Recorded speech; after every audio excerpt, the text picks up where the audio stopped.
Hello, this is Targor. This video is a Twitch stream that was not edited, so it's going to look like a Twitch stream. Welcome to my vision of World of Warcraft Classic Plus. The design direction of my vision of Classic Plus is substantially different from that of retail, circa Shadowlands, and also different from the private service Vanilla Plus and Turtle WoW. This is partially because it aims to fix Vanilla WoW's many problems first, flesh out and polish what's already there second, and add new content third. This is part of a playlist of videos. Check this video's description for a link to the playlist. The document displays my Vision of Classic Plus, and the document's version number is 1.5.15. All versions of the document are based upon patch 1.12.2 of World of Warcraft, the one right before the Burning Crusade pre-patch. If you just want to know about the general design direction of my Vision of Classic Plus, before you otherwise look into this, then watch the introductory video in this playlist, or read the document yourself and look at the list of major features. The link to the document itself is on my channel's About page. That, and I do not have a team of people, however, working with me to make an actual private server at this. This is all pure design thus far, and it ain't done yet. Also, note that most of this game's items are pending re-itemization, though I have laid out pretty much all, of the groundwork for it. Now then, the actual document. This subsection of this document is especially tentative and is probably not finished yet. This here document, which is linked to in the main document right here, is the list of how much each stat costs on items. But first, before I go into this, I think that I'm going to re-itemize Ravager because currently I have it tentatively re-itemized to,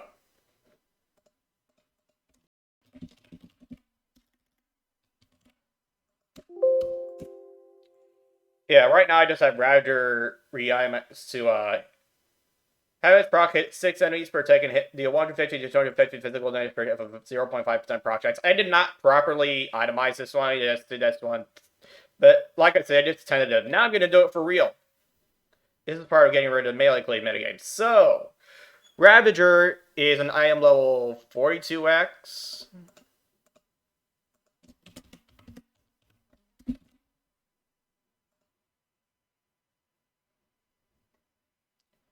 Yeah, 42.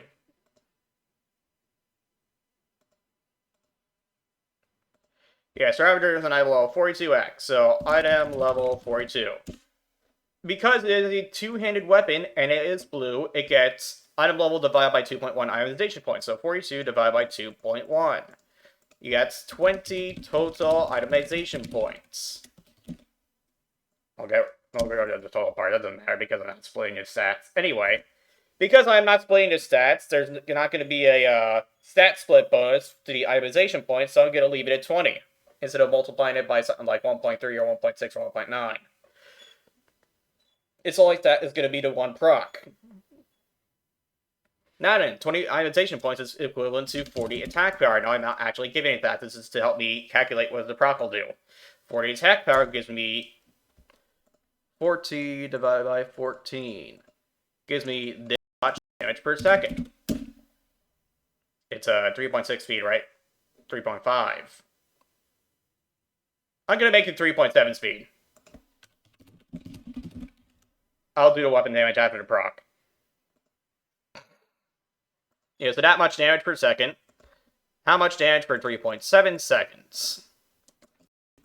That much damage per 3.7 seconds. Its proc is going to deal AoE damage divided by 4.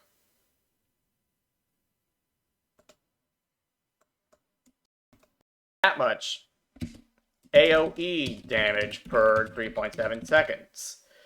Now, why did it divide it by 4 for AoE? Because all AoE in the game, pretty much, with very few exceptions, is going to be capped. Well, the AoE is accessible to players. It's going to be hard capped, target capped, a la Thunderclap, Whirlwind, and Warstomp to hit up to 6 enemies per tick. As part of getting rid of the spell cleave and melee cleave metagames for good and making PvP be less of an AoE Zerg fest. Wherein 5 majors are going to get I'm sorry I said that.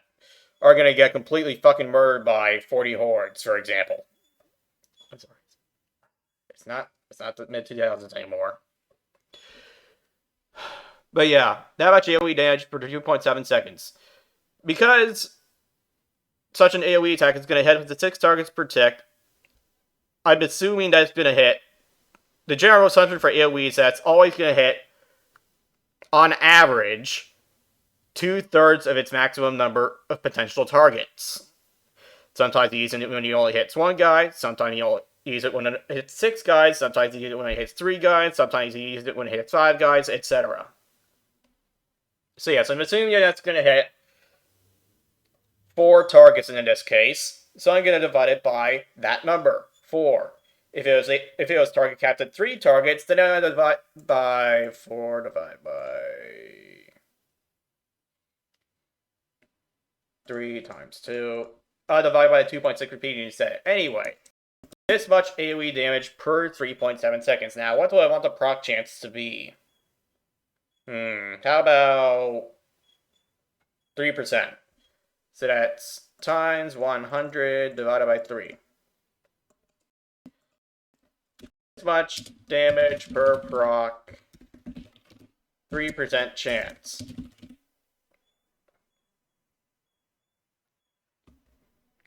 Now I'm going to check to see what kind of physical damage is. Physical damage that checks avoidance wants, as valuable as attack power. So I can actually leave that as it is, surprisingly enough. I thought I'd have to do more. However, that's just this 1 AoE hit. It's going to do 3 AoE hits and change your attack speed to 3.0 during the proc's duration.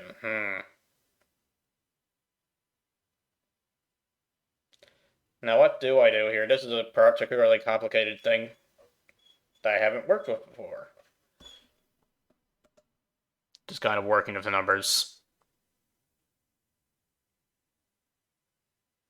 Remember, this is a stream, so, yeah.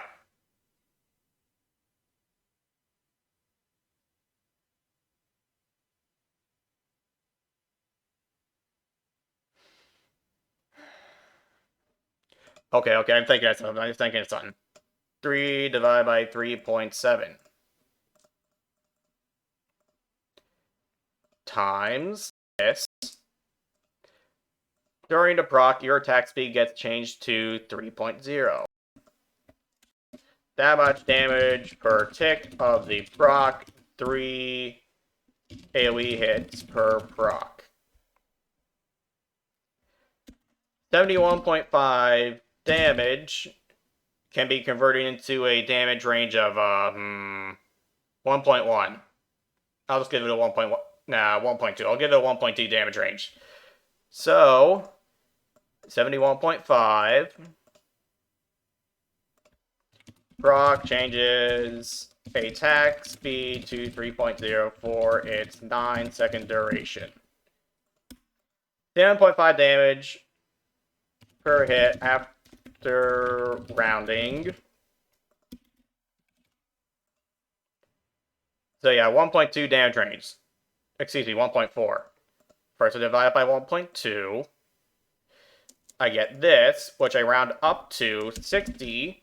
And then you multiply this by 1.4, which I get rounded down to 83. 60 to 83, you know what, that's not too variable. 71.5 divided by 1.15. No, actually, 60 to 83 is just fine, I suppose.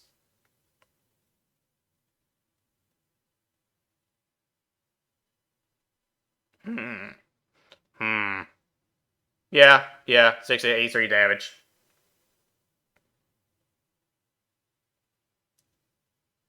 It's still, yeah.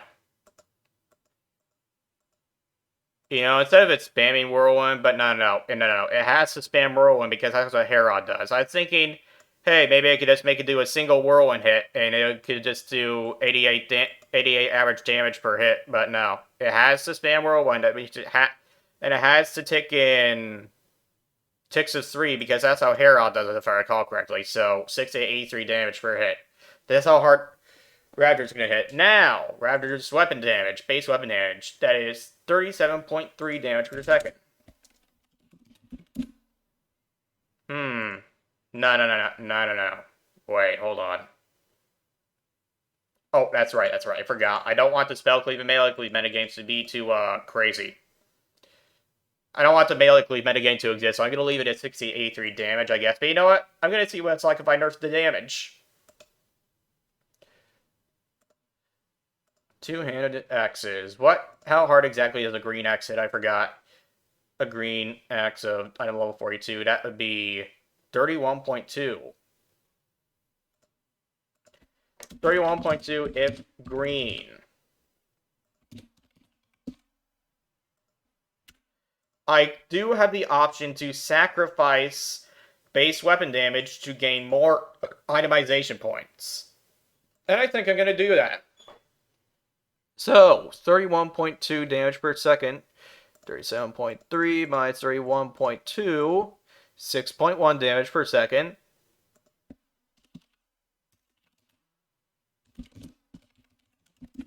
6.1 damage per second is equivalent to 14 attack power, 85.4 AP, which is equivalent to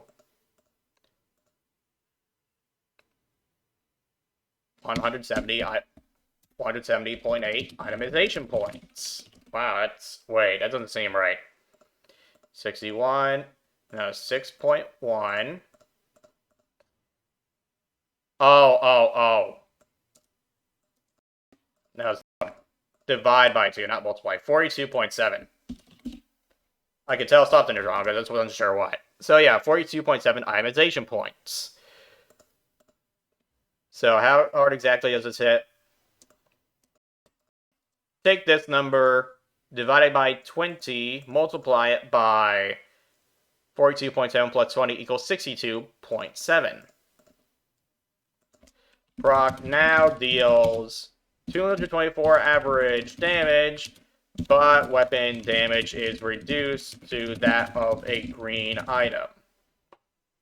That's much more like it, but, you know, I'm not sure if I want to actually sacrifice that many itemization points. So you know what? I'm just going to subtract less itemization points, and, excuse me, I'm going to sacrifice less base damage for itemization points instead.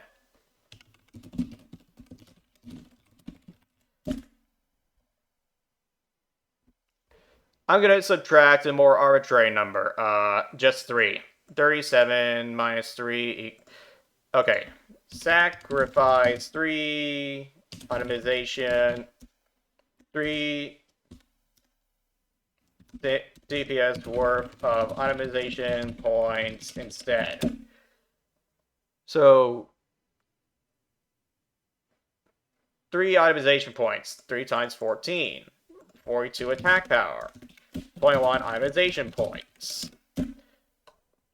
Now, I take this number, divided by 20, because it was worth 20 itemization points, and I multiply it by 20 plus 21 equals 41. Brock now gets to deal this much average damage. Rounded up to 146.5. Brock deals 146 divided by 1.15. Wait, 146.5 divided by 1.15. I decided to use a 1.3 range. 127 to, I round that down, 1.3, 165, 166 damage. Weapon damage is now 37.3, that's 34.3. 34.3 divided by times 3.7 equals 126.91. I'll round it up to 127. Wait, no. Yeah, 127. That divided by, I don't know, 1.2. I'll give it a 1.4 range, I guess. Yeah, that seems right. A 1.4. Nah, I'll give it a 1.5 range. Divide by 1.25. 102 to 1.5. 152. 102 to 152 damage. No, it's not much of a difference. Oh, wait, yeah, no, 102, that's right. Okay, final stats. 102 to 152 damage, 3.7 speed, 3% chance on hit of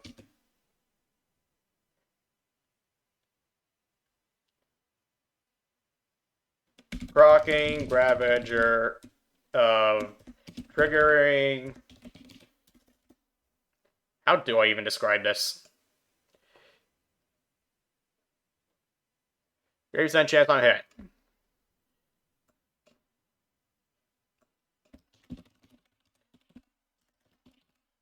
Is H capitalized? No, H is not capitalized. You attack all up to 6 nearby enemies for 9 sec, causing 127 to 166 damage plus every 3 seconds.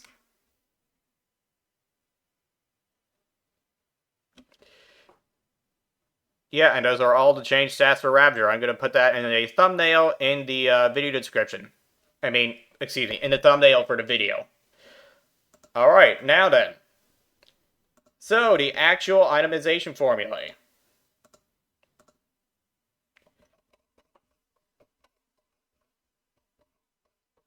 Did I already go over?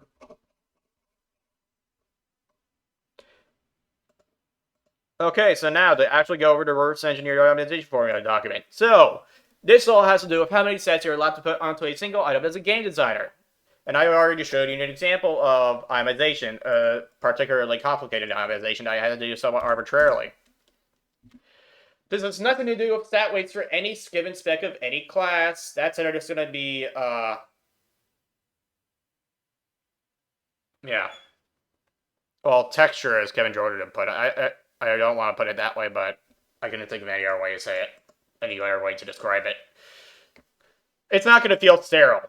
There you go. That's a much better way to put it. So yeah, so this has nothing to do with stat weights for any given spec of any given class. Most of this is reverse engineered and or extrapolated from patch 1.12.2's green suffix items. Some of these stats increase in cost with character level. Character level is defined in this case for this document.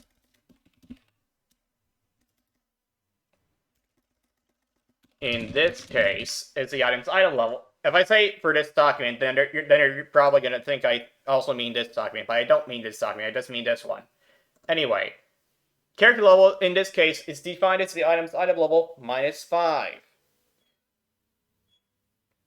Or it's based on the minimum profession level, if I need to use it to assign the item level.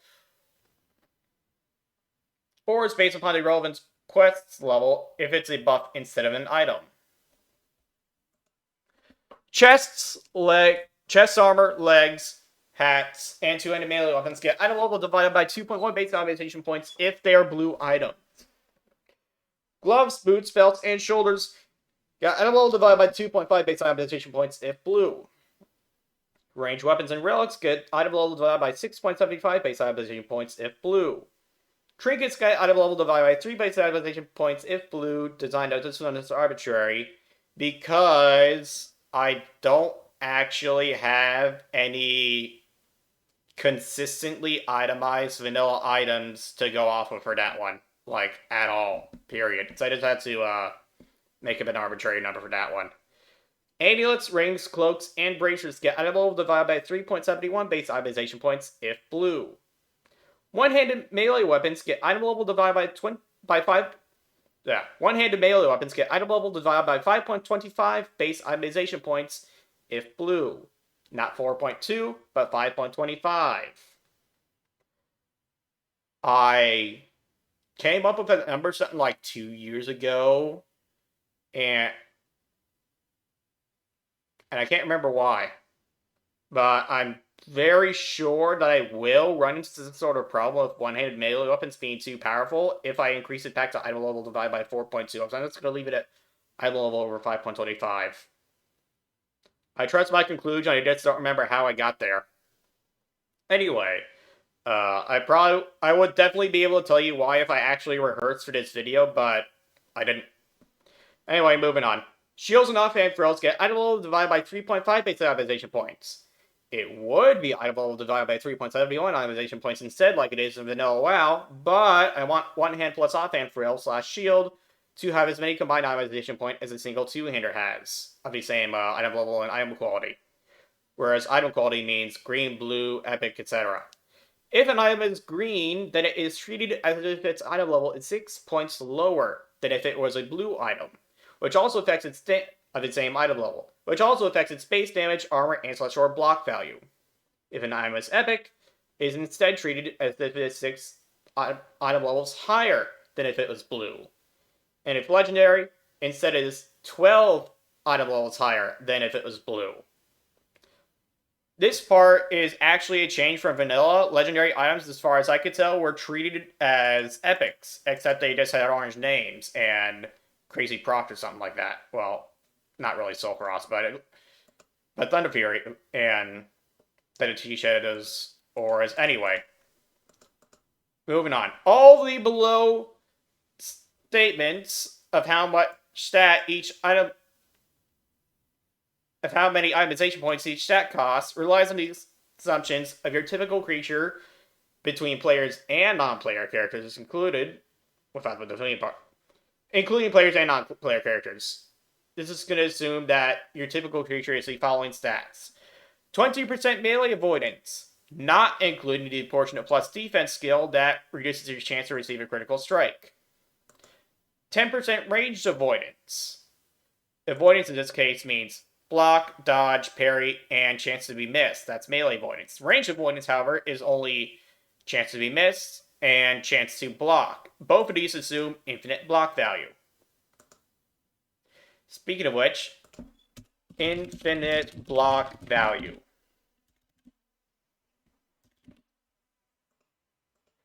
However, I forgot why I'm not counting for crit reduction here, but I'll leave it as is.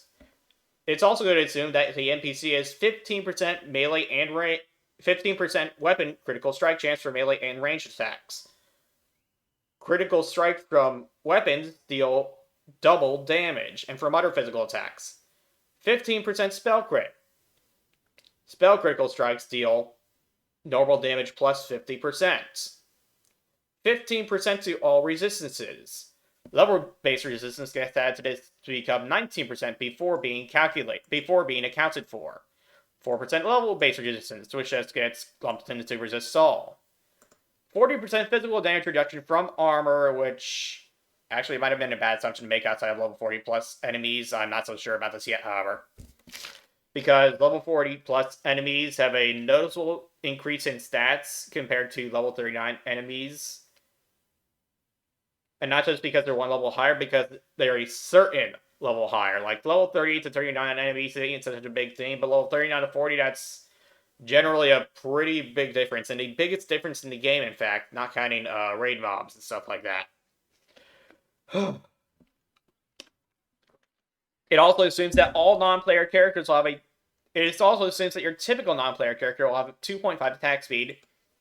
And for bits of itemization that calculate for the effectiveness of on-block effects, it will assume that you have 37.5% block chance. This is partway between typical NPC block chance and partway between warrior block chance and using shield block, and paladin block chance and using holy shield, and shaman block chance when using the new talent lightning infusion. So anyway, 1 strength is equal to 1 itemization point. 1 agility is 1 itemization point. So is 1 stamina. So is 1 int.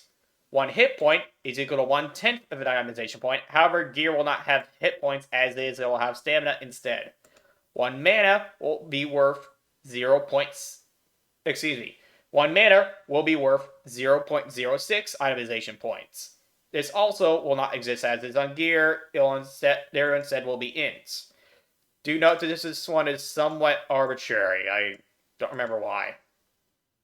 1 rage will arbitrarily be worth half a character level multiplied by 0.9375. It'll be this many times more valuable than 1. So at level 60, it'll be 28.125 times more valuable than 1 mana at level 60. Design note: range over time should be based off of procs, which should be based off of attack power, and not off of mana per 5. That is for when I actually get around to itemize. That is for actually when I figure out how to do stat conversions from itemization points and stuff like that. Anyway, one attack power is worth half of an itemization point. One range attack power is worth 0.416 repeating itemization points. One attack power versus creature type, specific creature type, is worth 1/3 of an itemization point. 1% critical strike chance is worth 0.283 repeating stat itemization points per character level. One hit chance is worth the same amount. Do note that once you go over the hit cap, the excessive amount of hit chance will be converted into attack power, but only against that enemy. More on that in the eventual video on other game mechanics. 1% melee/ranged haste, not spell haste, is worth 0.138 repeating stat per character level. Do note that haste increases your damage per second, typically by less than crit and hit does, because stuff like Bloodthirst and Moral Strike and Crusader Strike, I guess I'm adding that to the game, and Storm Strike are independent of your weapon speed. You can use them X times per second, regardless of your weapon speed. Anyway, next up. +1 spell damage/healing, that is, and healing, is worth 1 stat, 1 itemization point. 1 spell damage without healing is worth 4/5 of an itemization point. This is not found as it is on gear, however. It is only found on specific buffs and effects. 1 spell damage of a +1 spell damage of a specific type, such as frost damage or holy damage, is worth 0.7 stat itemization points. 1 spell damage versus creature type is worth 2/3 of an itemization point. I have not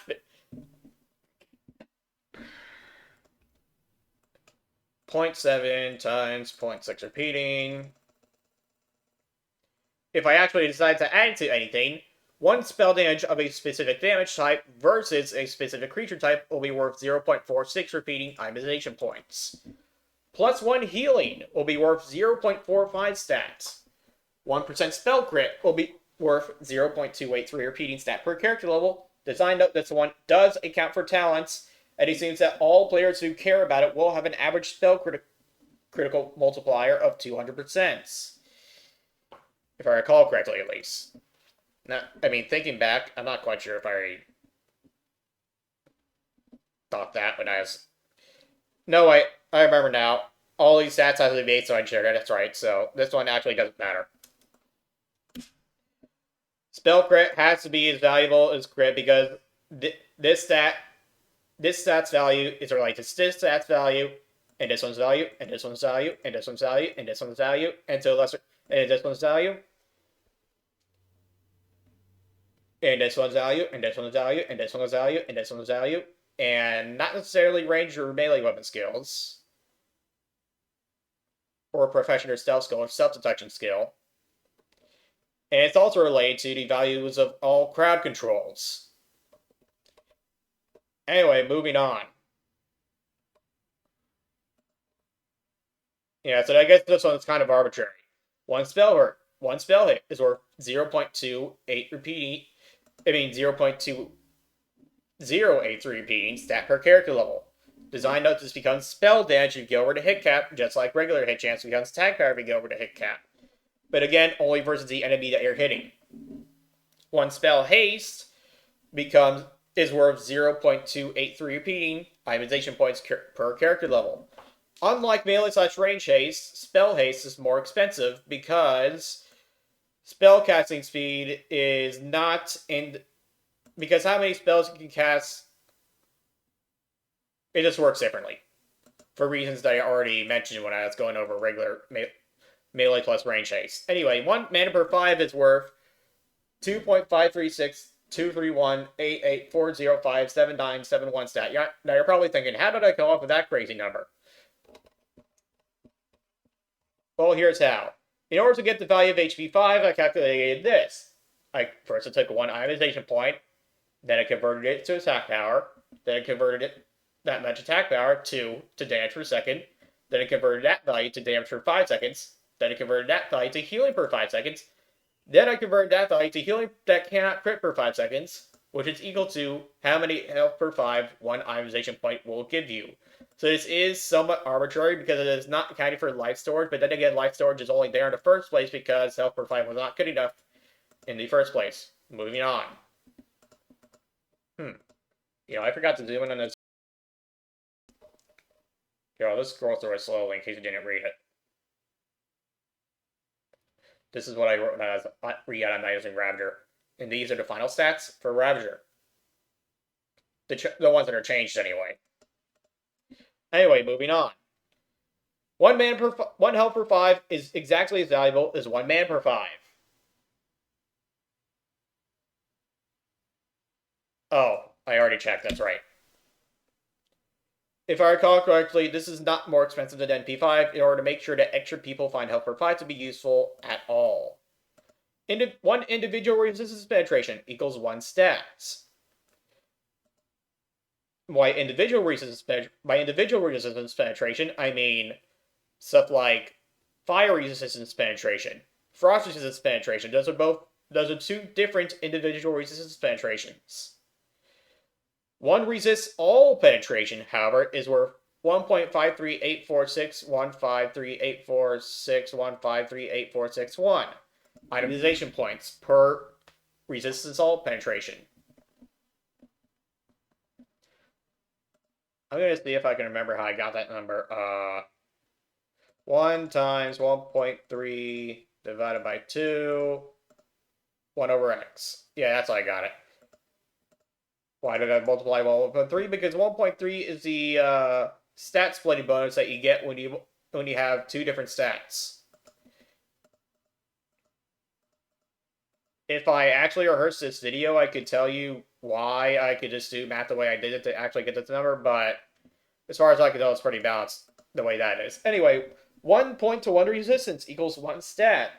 I'm pretty sure that comes from World of Warcraft items. However, I'm pretty sure that comes from the suffix items, straight from the suffix items. However, do note that rings in particular, suffix rings, had 33% more resistances on them from suffixes than other items do. I forget why. Or was it the other way around? It was one of those two. Anyway, plus 1 armor is worth 1/10 of an itemization point. 1 armor penetration is worth 0.1194 repeating itemization points. The 4 is what repeats, not the other numbers. Armor penetration is limited strictly to procs and unused effects. And short buffs, but not long buffs. Most armor penetration from items will go to waste in 40-man raids due to class-specific sources of armor penetration, reducing the boss's armor by most of its armor, actually, if not all of it. Hopefully not actually all of it. Anyway, but really close to all of it, that's fine. Anyway, 1 defense skill is worth 0. By the way, I am very aware that the more armor penetration you have, the more effective each additional point of armor penetration is, and the more armor you have, the less effective each additional point of armor is. Because math. I could do some math here to just prove it to you, but I don't feel like it. You can do that yourself. Anyway, 1 defense skill equals 0.416 repeating stat per character level. However, if it is on a two-handed weapon, then it is instead 1/3 of an itemization point. 0.03 repeating per character level if on a two-hand. I forgot the 0.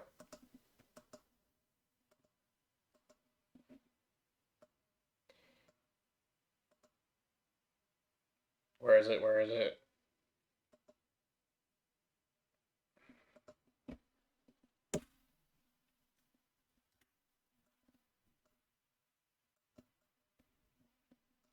Redesigned Ravager's proc. Well, I haven't actually written that in the document yet, but I'm about to.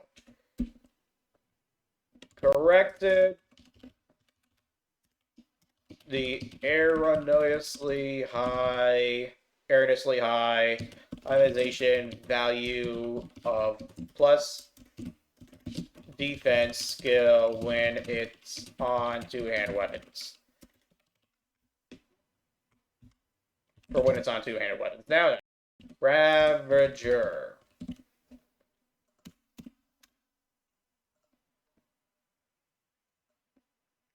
Ravager will be changed to be 3.7 speed, have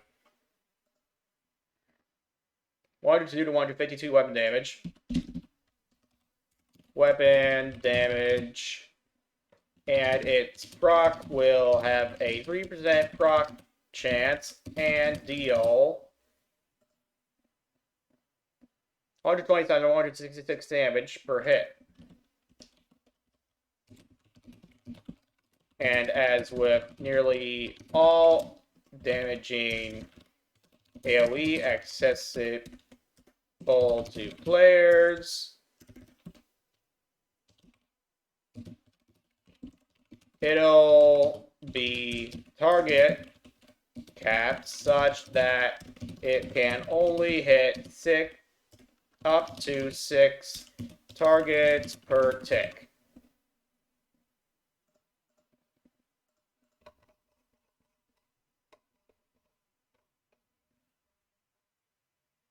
Oh, this is going to be a long video.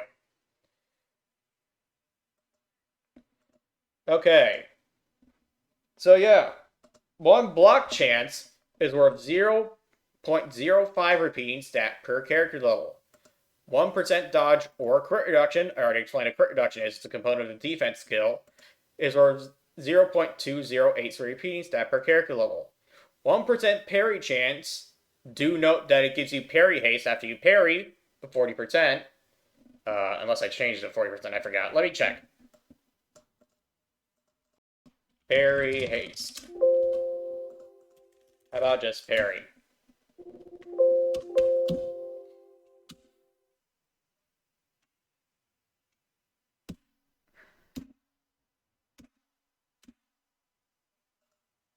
Oh, these are talents.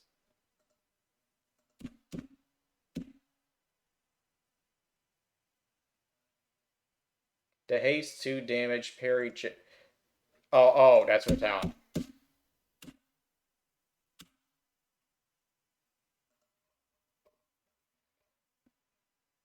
Yep, I did not change the way the parry haste works. Okay, good. I only changed it for hunters in particular. I remember now. I only change it for hunters when they have certain talents. I remember now. Okay. So, moving on. Yeah, one parry chance is worth 0.361 repeating stat per character. It'll do note that it gives you 40% haste for your next melee attack after the parry, stacking to a maximum of 0.5 attack speed. So the slower your weapon, the more useful parry is in case you get multiple parries in a row, which is probably going to be the case if there's a ton of low-level guys hitting you at once, which is of particular concern for AoE farming warriors and paladins. So moving on. +1 to 1 or more range weapon skills, 0.18 repeating stat per character level. You know, I already said this. +1 to 1 or more melee or ranged weapon skill. Excuse me, +1 to 1 or more melee and ranged weapon skills is worth 0.0416 repeating stat per character level. Do note that only low level set bonuses melee plus melee weapon skill on them anymore. All +2 all weapon skills still cost 0.25 stat per character level. Wait, it does? That can't be right. You know what? That doesn't matter. Doesn't matter because it's not going to have plus all weapon skills on it anymore.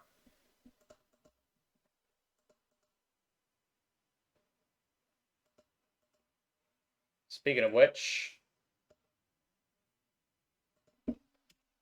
remembered to delete the outdated entry for how many itemization points plus all weapon skills costs.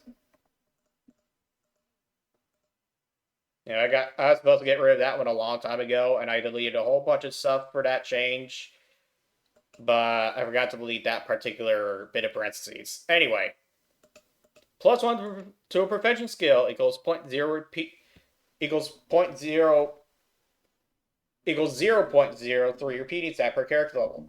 So does one stealth skill. Do note that 5 stealth skill is 1 character level's worth of stealth skill, of the ability to not be seen in stealth. So, like, when a level 59 rogue levels up, he gains 5 stealth skill instantly. And if he. Yeah. Also, 1 stealth detection skill is worth 0.03 repeating stat per character level. Again, 5 skill is worth 1 character level's worth of stealth detection. So if a level 32 warrior hits level 33, he gains 5 stealth detection skill. And of course, stealth skill and stealth detection skill are hidden stats, by the way. And stealth detection skill is very rarely found on items and has a hard limit of plus 10 per item. 1 stealth skill is very rarely found on items as well, and has a hard limit of plus 5 per item. Physical damage and checks avoidance twice is 20% less valuable than attack power because I have to check avoidance a second time. Again, this is all based on the assumption of 20% melee avoidance. However, if it is ranged avoidance, then it is instead 10% less valuable. If physical damage checks avoidance once, it is as valuable as attack power. This stuff is all for itemizing procs and effects and stuff like that. By the way, all this itemization for all stuff, it does not just get used for items. It does not just get used for equipment. It also gets used for potions. It gets used for profession cooldowns such as grenades. And a whole lot of new profession cooldowns for other professions. It gets used for, it gets used a little bit for certain talents, but only in order to compare talents to each other. To compare pre-existing talents to new talents that I'm making, or modifications of talents. If I recall correctly, it ought to be teach to something else, but it's just not coming up in my head. Anyway, again, I did not rehearse. Physical damage checks ranged avoidance twice is worth. Oh wait, I forgot to actually write this down. That checks ranged avoidance twice. 10% less valuable than attack power. I forgot to write that one down. Physical damage checks ranged avoidance twice. 1.25% more valuable than regular attack power. Though I question if I should be comparing that to ranged attack power. No, wait, I shouldn't. That's right. I should not be. Because the real thing to be worried about here is ranged avoidance, not ranged attack power yet. I'm not sure what I was thinking when I put that in parentheses. Physical damage and checks range avoidance once is, as opposed to regular avoidance, it's 12.5% more valuable than regular attack power. Physical damage that does not check avoidance is 25% more valuable than attack power. Because 1.2 divided by that. No, that's not it. That's not it. You take 100, 20% of the attacks miss. What do you have to multiply 80 by to get 100? That is 1.25. By the way, here are all the mathematical proofs for the damage type comparisons. They're completely rock solid. I could not find any problems with it, no matter how. And I tried pretty hard to. You can pause the video there if you want. You can just go back there and pause the video there if you want. Anyway. Well, except this is switching. But I'm going to post this on YouTube later. Anyway. Physical damage does not check avoidance. It's 25% more valuable than attack power. Oh, and if I recall correctly, these proofs do not account for ranged avoidance. That one was done without as much checking behind my own back. Without as much of me checking behind my own back. I need to drink water.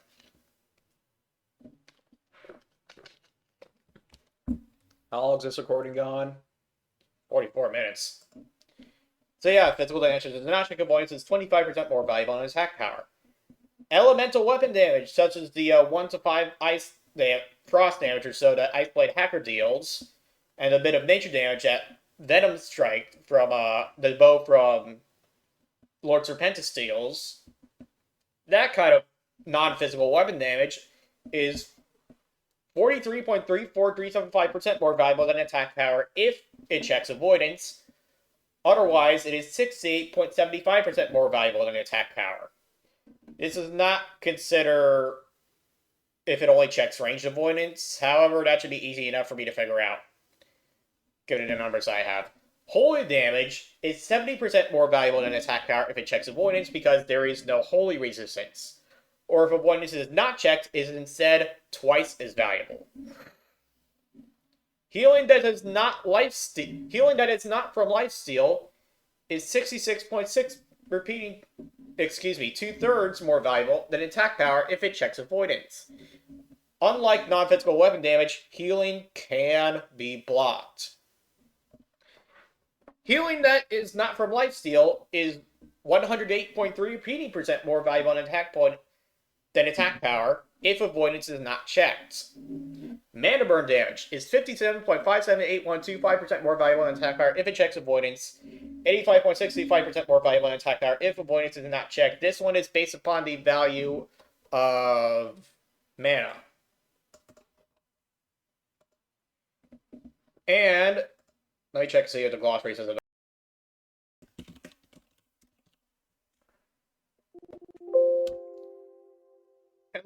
If it is mana burn damage, that means that unless otherwise specified, it is shadow damage that reduces your current mana by up to half of the total damage dealt. So that is X damage and X divided by 2 less mana.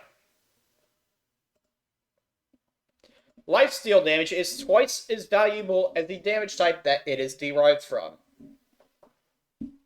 Area of effect damage and healing. Divided by 2/3 of the maximum number of targets that it can affect at a time, which typically means divided by 4. Design note, this is an assumption that the average AoE attack and AoE heal will affect 2/3 of the maximum number of targets on average. Plus 1% to one stat is worth 0.28 repeating stat per character level. I did quite a bit of deliberation on this one. This is not the only value that I've given this thing, but I'm settling upon this value for now. Plus 1% damage. Oh, do note that all gear is hard capped to item level 65, except rank 15. Weapons can be item level 71 epics. So, yeah, gear is not going to get completely ridiculous and insane, and neither are buffs because I massively nerfed 4 buffs. Plus 1% damage is worth 0.283 repeating stat per character level. Design note, this won't be found on gear unless it's a proc or on-use effect. Also, 1 run speed. 1% run speed is worth 0.2083 repeating stat per character level. Movement speed slow is calculated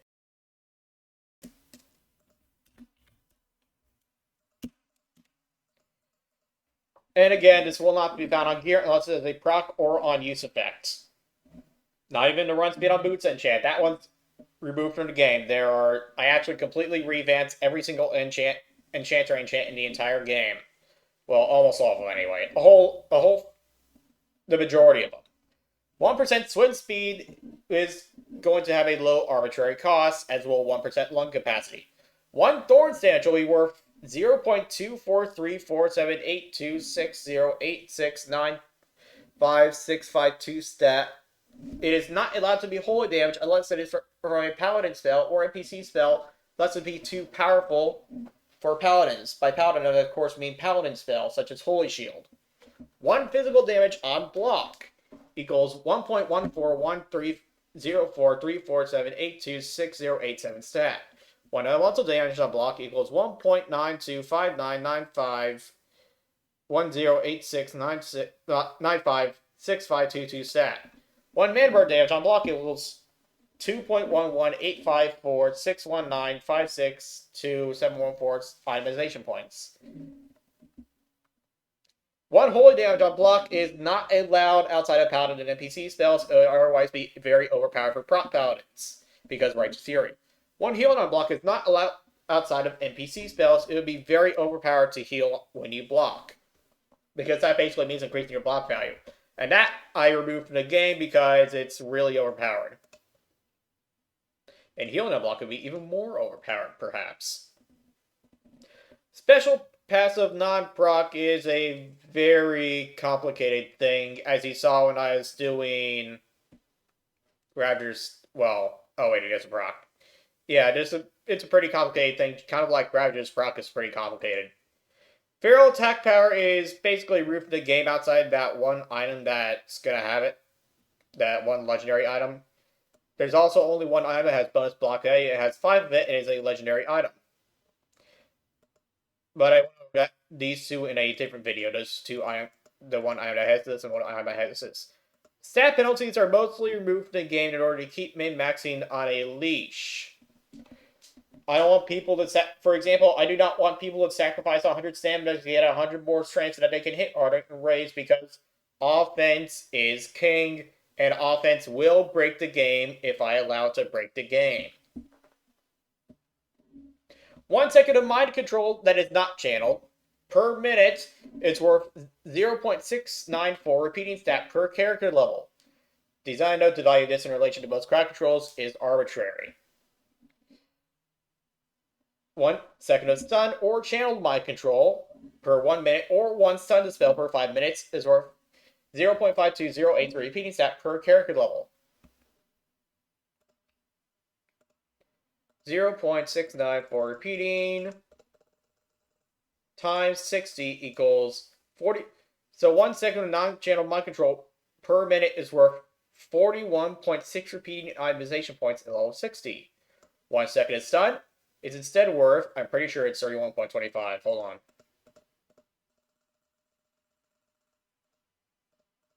Yeah, 31.25 itemization points.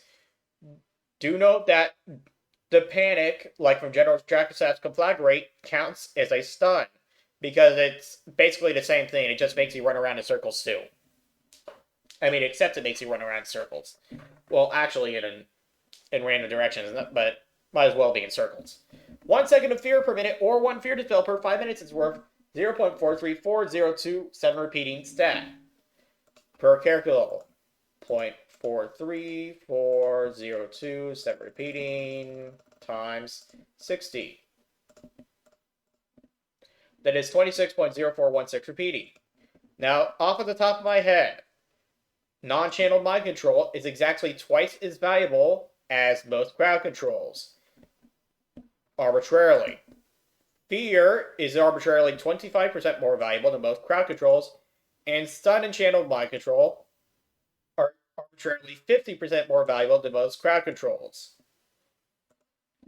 However, these crowd controls are not so arbitrarily itemized, because they're all based off of disarm, and this one is not arbitrarily itemized. Any more than hit chances, anyway, because the value of disarm is based off of the value of 1% hit chance, and thus of negative 100% hit chance, which basically means you're disarmed.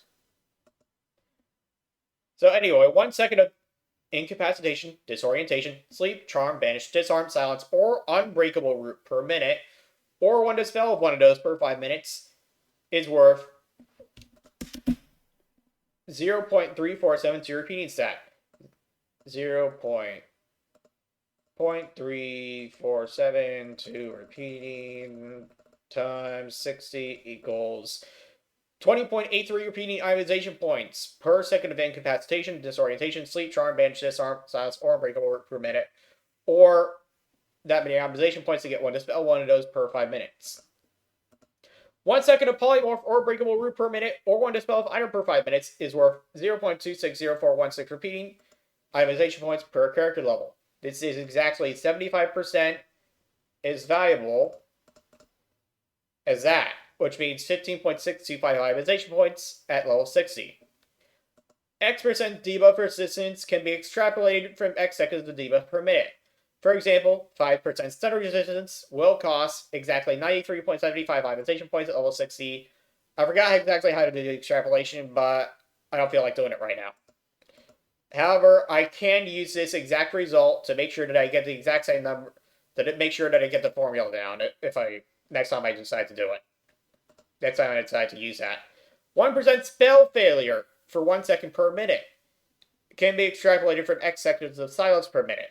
100% because 100% spell failure is basically a silence. What is spell failure, you might be asking? Well, the glossary goes over that too. Spell failure. A creature with spell failure will have a chance upon casting any spell for the spell to fizzle and incur the global cooldown, but not the spell's regular cooldown. All sources of spell failure, except for that from the talent Lightning Infusion, will stack additively to a maximum of 100%. So 20% spell failure and 40% spell failure will combine to make 60% spell failure, unless one of them are for Lightning Infusion. If an effect will friendly fire if friends are within range, increase total itemization points by 50% arbitrarily. If an effect is intentionally not reliable, which is subject to interpretation, then plus 1/3 itemization points for the stat. This is arbitrarily assigned.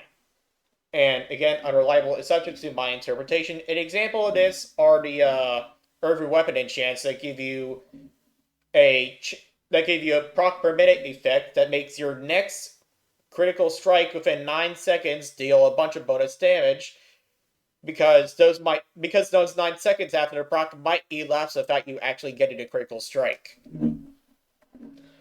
If an effect has a 5% chance to backfire, it gains plus 1/9 itemization points. If it has a 10% chance to backfire, it gains plus 25% itemization points, 1/4. If it has a 15% chance of backfire, plus 3/7 itemization points. 20% chance of backfire means 2/3 more itemization points. If it's a 25% chance of backfire, double points. If it's a 30% chance of backfire, plus 150% itemization points. If it's a 35% chance of backfire, plus 233 points of repeating percent itemization points. If it's a 40% chance of backfire, plus 400% itemization points. I need water. If it's a 45% chance of backfire, plus 900% itemization points, that is, multiply it by 10.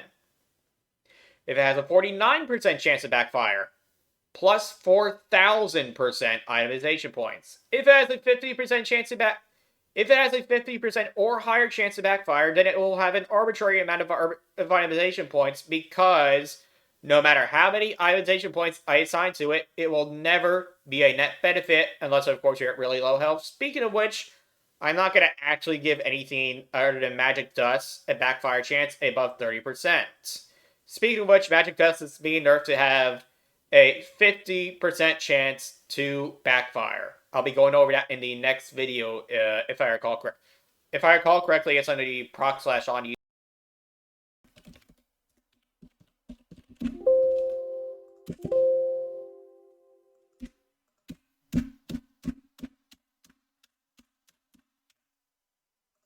Yeah, here it is. Oh, it's in the one after the next video. Okay. The next video is specific itemization changes. I thought it was proc / and these changes. I forgot which order it was in. So yes. And as I said earlier, haste, crit, hit, spell hit, spell haste, dot / hot effectiveness, dodge chance, block chance. Did I write down the dot / hot?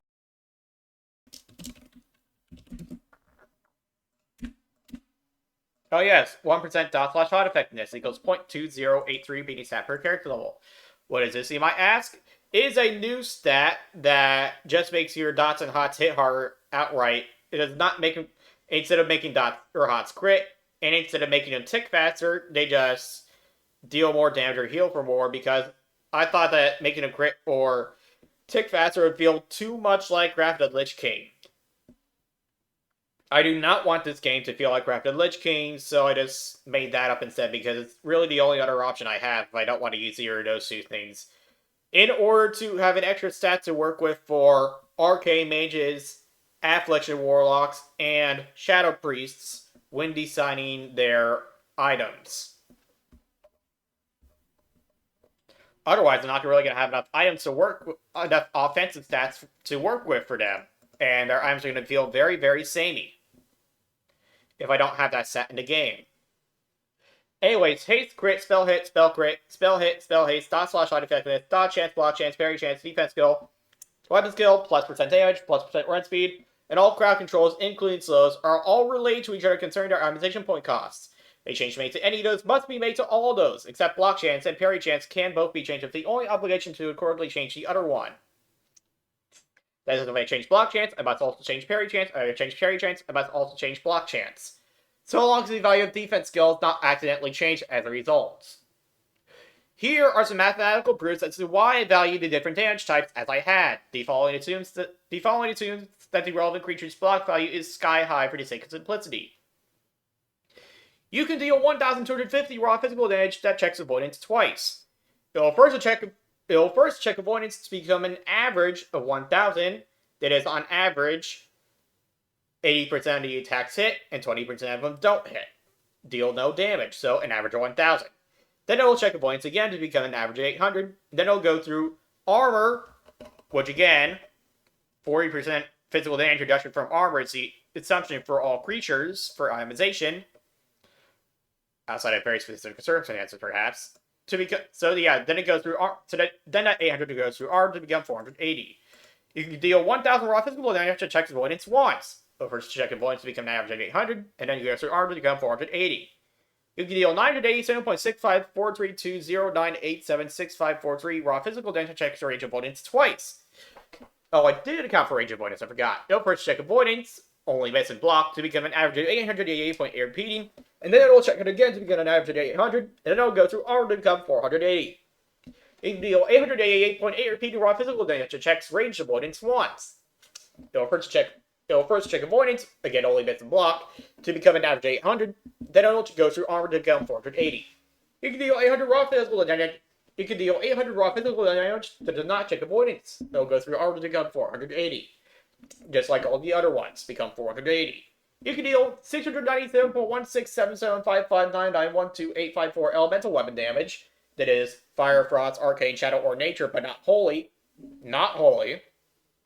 And it'll go through avoidance, cannot be blocked by the way, to become an average of 592.592 repeating, and then it will go through level-based resistance, and it assumes 15% non-level-based resistance, versus that damage type, 19% total, to become 480.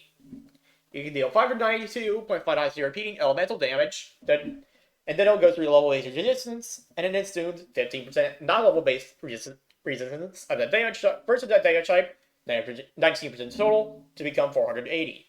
You can deal 588.235294117647 holy weapon damage, and it'll go through avoidance, cannot be blocked, but again, to become an average of 500, and then it'll go through level-based resistance to become 480. And finally, you can deal 500 holy damage, and then it'll go through level-based resistance to become 480. Again, I haven't mentioned this yet, but the only resistance that applies to holy damage is level-based resistance. And of course, plot type damage immunity and invulnerability effects, but those will count. Concerning these mathematical proofs anyway. Yes. Now moving on.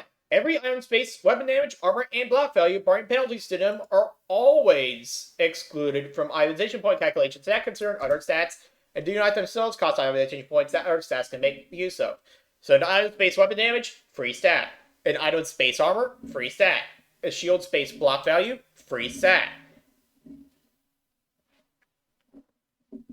They all cost 0 itemization points and are not accounted for when determining how many items a stat has for itemization. How many stats an item has for itemization, excuse me. When an item has all of its budget put into a single stat, the stat stays as is. When an item has all of its budget split evenly between 2 stats, according to vanilla green suffix item itemization, then it may have 30% more overall stats than if the same item had all of its budget put into a single stat. That is, the item gains 30% bonus itemization points. If it has 3 stats and it's evenly split, then 60% more itemization points. If it has 4 stats and it's evenly split, 90% more itemization points. If it has 5 stats and it's evenly split, 120% more itemization points. If it has 6 stats and it's evenly split, 150% more itemization points. If it has 7 stats and it's evenly split, 180% more itemization points. If it has 8 stats and it's evenly split, they already say 8, 210% more itemization points. When an item has multiple stats and an uneven stat split, its bonus itemization points will be reduced. That is, these bonuses will be reduced based upon how lopsided the stat split is. For a 50-50 split, the item, as mentioned before, will have 100% of its bonus itemization points. That is for an even split. If an item has 2 stats and has a 60-40 split, 80% of its bonus itemization points, the bonus gets reduced by 20%. If it's a 70-30 split, the bonus gets reduced by 40% to 60%. If it's an 80-20 split, the bonus gets reduced by 40% to 60%. Excuse me, it gets reduced by 60% to 40%. If it's a 90/10 split, the item will have 80% less bonus itemization points, so 20% of the normal bonus itemization points. And of course, this part doesn't even matter.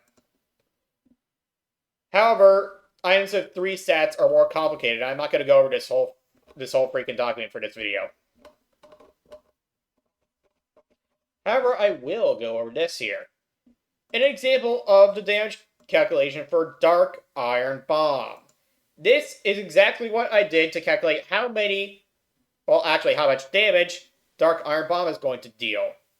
Actually, I'll go over that later. Auras, like the aura from Runeblade of Baron Riven there, actually a better example is the aura from Headmaster Charge. I mean, I did change Runeblade of Riven there to have an aura instead of its vanilla equip effects. But yeah, like Headmaster Charge, that's something you're more familiar with. Auras shall be itemized such that each aura shall count as a single stat. And that particular one stat shall have the itemization points allocated to it be multiplied by 2.2 and then be divided by 3.3 repeating instead of the expected 5 because auras do not always affect 5 players and Electro minions.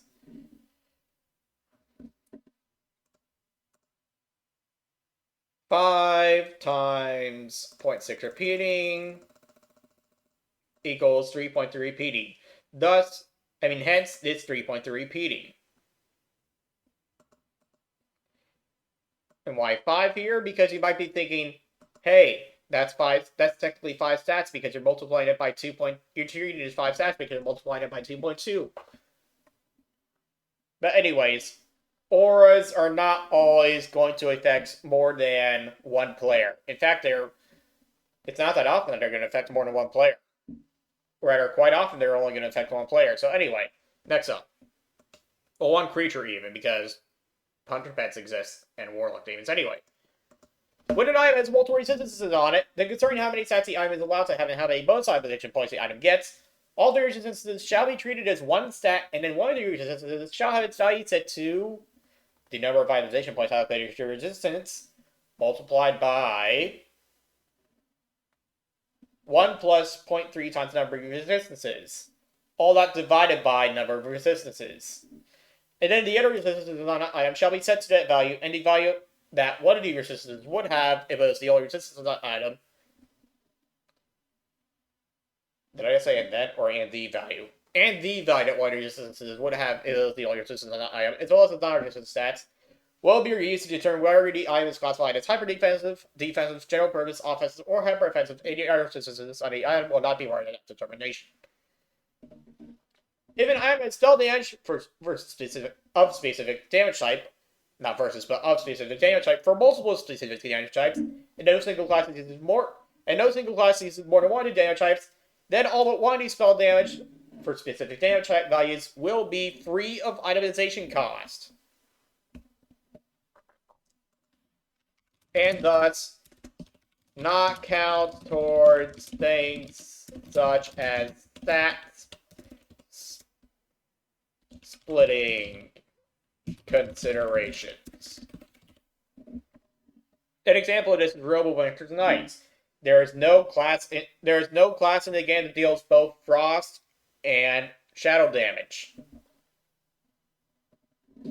Do note that every single non-class ability in the entire game was changed to no longer scale with bonus spell damage or healing. Because it's just, as much as I hate it, it's just too as much as I hate to do it, it's just too exploitable. I wish I didn't have to do it, but I gotta, or else the game's just gonna be broken. If a class item is plus fire and frost, or plus fire and arcane, or plus frost and arcane damage on it, all of its bonus spell damage, specific type, values, shall be treated as one stat and be present in equal or roughly equal amounts, and one of these stats shall cost 0.75 itemization points per stat, and the other one shall be free and not contribute toward the item's stat splitting stuff. If an item level under 45, whether item is plus fire / frost plus fire, frost, and nature damage on it, or an item level under 40, or an item level over 44 male item has plus fire, frost, and nature damage on it, or letter or male item has plus nature damage on it and plus healing on it, or letter item has plus arcane damage and plus healing on it, or letter item has plus arcane and nature damage on it, or cloth item has plus holy and shadow damage on it, or cloth item has plus holy damage and healing on it, or cloth item has plus shadow damage and healing on it, then all but one of the mentioned stats on each of those items shall be treated as one stat and be present in equal or roughly equal amounts, with the exception that there will be 55.5% more plus healing than the other stats, and one of these spell damage shots will cost 0.8 itemization points per point, while the other two stats shall be free not count towards 1 to 2 stats, shall be free not count towards the item's total bonus itemization points. If an item has plus fire damage with plus healing on it, and it is letter or male, then one of these stats shall cost 0.51 itemization points, subject to change, and the other stat shall be free and not count towards the item's total bonus itemization points.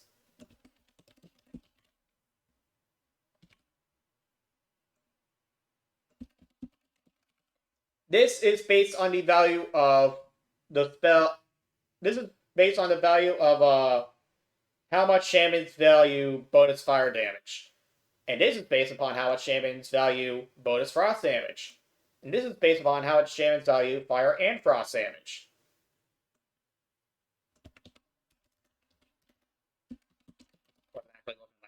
If an item has plus frost damage and plus healing on it, and it is letter or male, then one of these stats shall cost 0.49 itemization points, again tentatively, and the other stat shall be free not count towards the item's total bonus itemization points. If an item has plus fire and frost damage and plus healing on it, and it's letter or male, then one of these stats shall cost 0.55 itemization points, again tentatively, and the other stat shall be free and not count towards the item's total bonus itemization points. No item shall have plus fire, frost, and nature damage with plus healing on it, nor shall any item have plus arcane and nature damage and plus healing on it, nor shall any item have plus holy damage and healing if not cloth, nor shall any item have plus holy and shadow damage and plus healing on it, outside of special exceptions if any, because in those cases,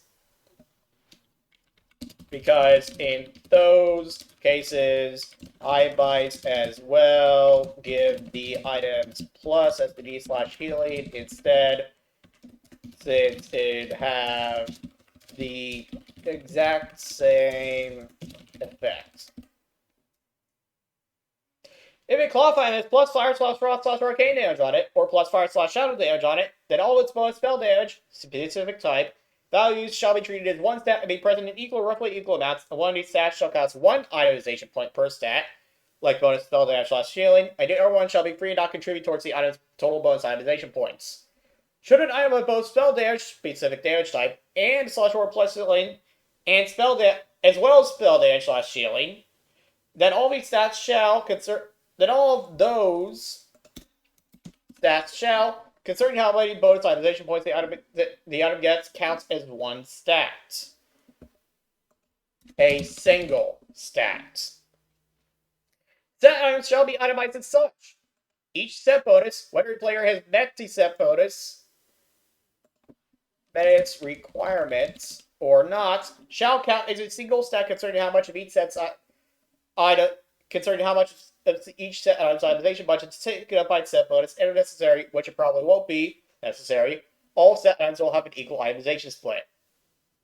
But only if it needs to. Only if it needs to in order to work out. Actually, I'm just going to delete that part. It probably won't be necessary. Furthermore, if an item gets multiple set bonuses, then the item's set bonuses will all be treated as one stack concerning how powerful the set bonuses are and how many bonus itemization points are involved. Let's set set bonuses be too powerful. For my reference, take the total itemization points allocated to the set bonuses and make sure that the lower set bonuses are not as good as the higher set bonuses because braces plus boots 2-piece versus pants plus chest 2-piece. And make sure you total the set bonuses equal the itemization points allocated to the set bonuses. As mentioned earlier in this video, braces and boots do not have as many itemization points as pants and chests.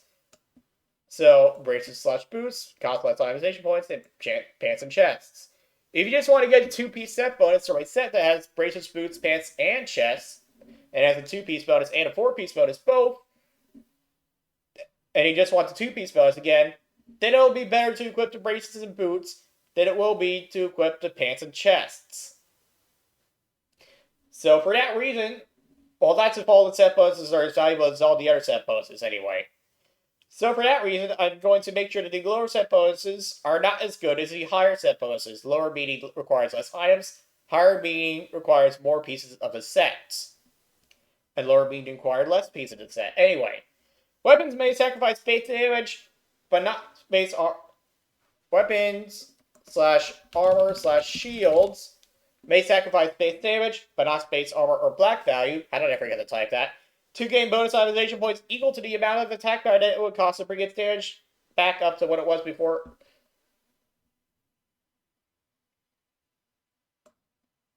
Before sacrificing itemization points. Before the damage, armor, or block value was sacrificed. Wait, did I say something about value?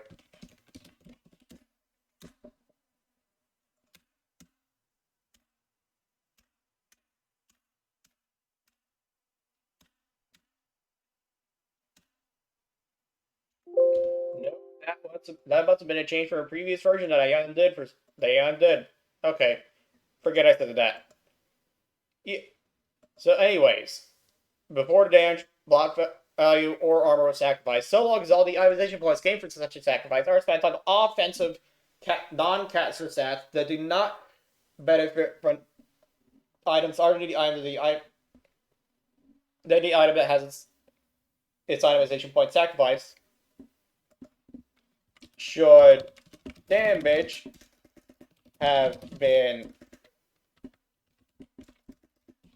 sacrificed, or if armor but for sacrifice, armor, or block value, all stats gained from those sacrifices must be defensive non-caster stats, because armor and block value are not caster stats. And weapon damage is not a caster stat in the case of weapon damage. I'm just going to leave that as an undocumented change. These bonus itemization points are applied after stat splits and associated penalties. Oh. I'm going to have to reanimate some items.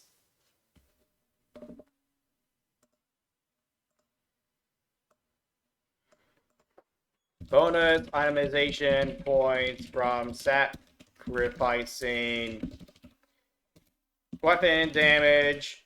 It's actually not very many items I'm going to have to re-itemize, because almost everything that I piece the itemization formula on are secondary pet stats, buffs, and profession buffs. Profession cooldowns such as grenades.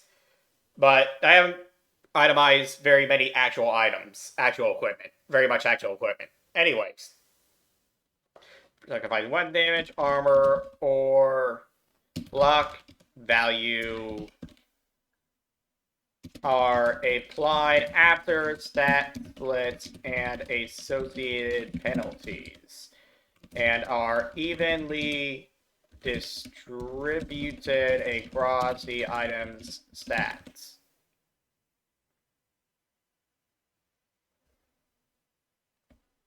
So I'm gonna have to re-itemize some items. Fortunately, Raptor only has one proc, so it was not a problem for Raptor. Neither was it a problem for the haphazardly rigged ball that I put in the thumbnail for the last video. So I won't. So those are still correct. Legendary items will always have itemization points, because they're legendary, as if they had an even split of 5 stats, except that they distributed stats freely across the item such that it could potentially have all of its points put into one stat. So for example, Loc Delar could have just 81 agility, as it's only one stat. However, if this was not the case, then it could only have up to 37 agility, if that rule did not exist. What I'm more likely I'm going to do to Loc Delar is give it 71 agility of 3 empty sockets, so that you can put, excuse me, how did I get that math wrong? 66 agility with 3 empty sockets, that I can put 3 5 agility gems in there. Jewels. I'm going to get a drink, hold on.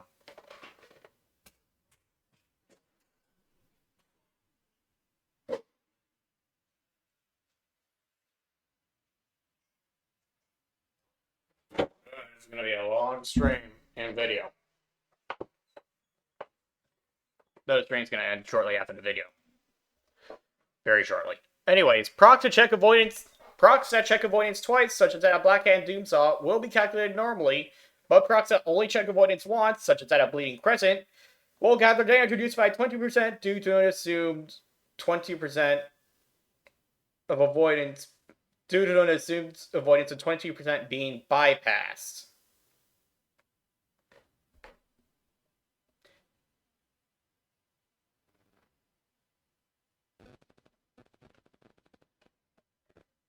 I'm pretty sure that this is a proc that Raptor is a proc that checks avoidance twice. Anyway, if a proc has a dot, then the dot can be considered to be worth. Wait.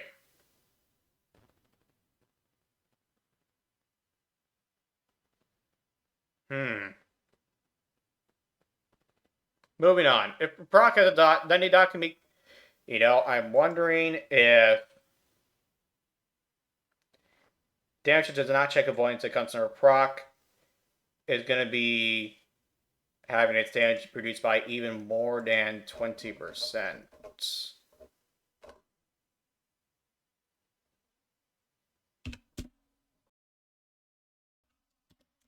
Design notes, go back and verify if that is ought to be the case. If so, then I might have to re-itemize a lot of profession stuff.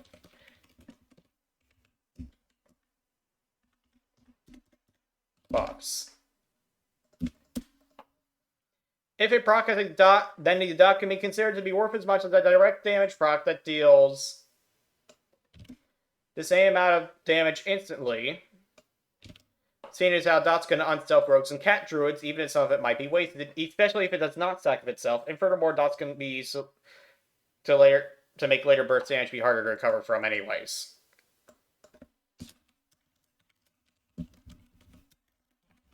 Regardless. An AoE proc's value... I already wrote that. If a profession's buff has one... Hold on. Profession cooldown. This design document has something called profession buffs / profession cooldowns. These are, according to the glossary that I wrote, are specific combat altering bonuses and /or abilities that are not tied to equipment that primary professions grant to player in order that aren't necessarily tied to equipment that primary professions grant to player in order to make engineering not be the end-all be-all best profession in the entire game by leaps and bounds. Such buffs include a permanent bonus to a stat, an activated ability of some sort, or the ability to use an item or ancient that requires having the profession at a specific level or higher, and possibly with a specific profession specialization, in order to make use of it in the first place. When I say not necessarily tied to equipment, I mean there's stuff like Goblin rocket helmets and Gnomish universal remotes. Those are equipment. Belt reinforcements that leatherworkers craft are also equipment. Embroideries that tailors craft on your, if I recall correctly, shirts are also equipment. Moving on. And both of those went chance, by the way, require the respective profession of whichever profession specializations you use. Yes, I made tailoring specializations. Lunar and fell tailoring. The on-use effects of non-profession, but yeah, that'll be for a later video. If a profession's buff / cooldown has one option, then it'll have its normal budget, which is 1.25 itemization points per character level. If a profession has a few options for its cooldowns that are not easily switched between, then it'll have 90% of the normal budget, which will not reduce the PvE portion of their budgets. I have actually abided by this, and I'm about to write when I was itemizing everything, but I forgot to write it down.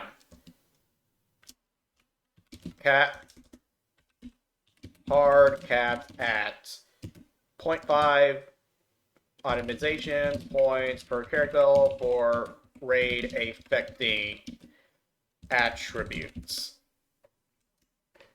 For raid affecting stats. While the rest goes, if applicable, to PV non-raid affecting stats.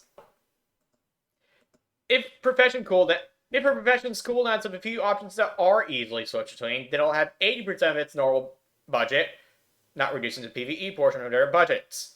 If your professional stuff has many options that are not easily switched between, then it'll have 80% of their normal budgets, not reducing their PvE portion of their budgets. Engineering gets 75%. If your profession's buff has many options that are easily switched between, then it'll have 70% of their normal budgets. An example of a profession cooldown with one option is herbalism. An example of a profession buff with a few options that are not easily switched between is I don't remember. Oh yeah, jewel craft sculptural. Yeah, it's ornamentative jewel crafting. That's an example of one. Ornamentative jewel crafting. The specialization of jewel crafting focuses on rings and amulets. Sculptural jewel crafters, the ones that focus on trinkets and make stone statues, are gonna have 80% of their normal profession buff budget. For many options that are not easily switched between, an example of this is going to be leatherworking. They can make a belt reinforcement for every single type of special leather, scale, or feather in the entire game. Also solicitation. And profession buffs that have many options that are easily switched between. An example of this is alchemy. Alchemy gets lots of throwable potions that all have a 3-second cast time because you have to destabilize them first, which is why it requires alchemy to use them. All profession buffs, again, require the respective profession at whichever level, whichever specialization to use. But again, this is not the professions video. I'm just mentioning it anyway because it's in the document for itemization formulae. If a profession's cooldown is unreliable, then its budget will be increased by 1/3 second of other profession buff modifiers. Instant cast profession buffs do not get their budget modified by the cast time. Grenades that get 10% extra budget arbitrarily. They have a 1-second cast time that allows you to move while you're casting them. Profession buffs that are not grenades get an extra 8.3 PD% extra budget per half second of cast time. So 1.5 second cast time, 25% more itemization points. 3-second cast time, 50% more itemization points. 6-second cast time, double itemization points, etc. If a profession cooldown does stuff that increases stats that are using raids, such as armor attack power or healing, I did write this down. Then the part of the buff that does that will consume exactly 0.5 itemization points per character level, with the rest doing things that raids do not care about. The on-use effect of non-profession items that invoke a profession cooldown will have additional itemization points granted to the effects after all itemization point modifiers, as if they're 70% profession buffs, such as alchemy, of course having the offensive limit of half an itemization point per character level. So non-perfection items such as... Actually, fish liver oil is a bad example because it's a limited use per character item. Such as, I strangely can't think of any off the top of my head right now. However, I will go over those items in a different video.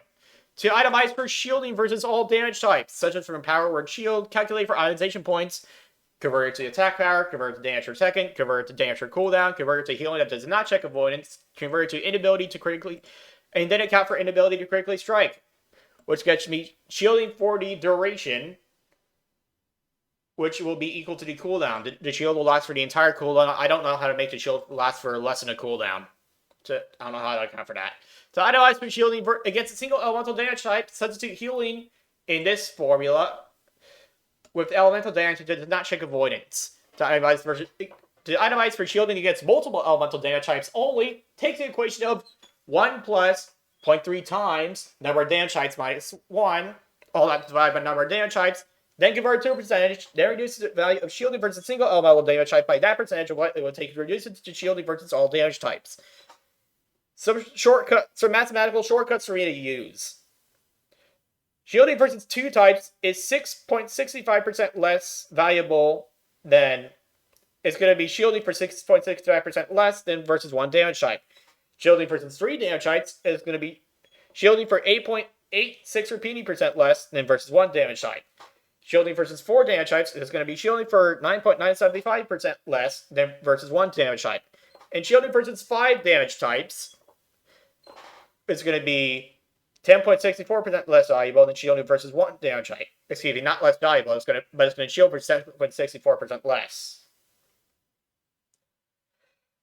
And when I say damage types, these always mean either fire, frost, arcane, nature, or shadow. Or combination thereof. Not holy, not physical, not plot damage. Which is, if I recall correctly, takes the form of physical damage typically. Anyway. Not suffocation damage, etc. There should not be any form of temporary shielding that includes physical or holy damage without also including all other damage type except its arbitrarily automated NPC abilities, if at all. So the above does not account for physical or holy damage being included among those damage types. There's also fall damage. Yeah. Just forget I said fall damage. Anyway, to itemize for attack power / spell nature versus steelwork creature types, take the equation of 1 plus 0.3 times number of creatures types minus 1. All that divided by number of creature types, then convert it to a percentage, then reduces the value of the attack power / spell damage versus 1 creature type by that percentage of what it would need to be decreased by to be regular attack power / spell damage. You're probably wondering how I got this formula. Well, I based it off of this. When an item has all of its budget split evenly between 2 stats, then may have 30% more overall stats than if the item had all of its budget put into a single stat. I arbitrarily based it off of that. Admittedly arbitrarily. Refer to the above percentage shortcuts. These, when considering shielding versus specific damage types, for calculation shortcuts for bonus attack power / spell damage versus steelwork creature types, as in the case of items such as Rune of the Dawn, and Seal of the Dawn, and Blessed Wizard Oil. Which, if I recall correctly, also gives you bonus attack power / spell damage versus aberrations, though aberrations only exist in Encourage, because I'm changing Encourage to put them there. So, because there's so few aberrations in the game, I'm just letting attack power / spell damage versus aberrations be a free set. I haven't actually written that down in the document, however. In fact...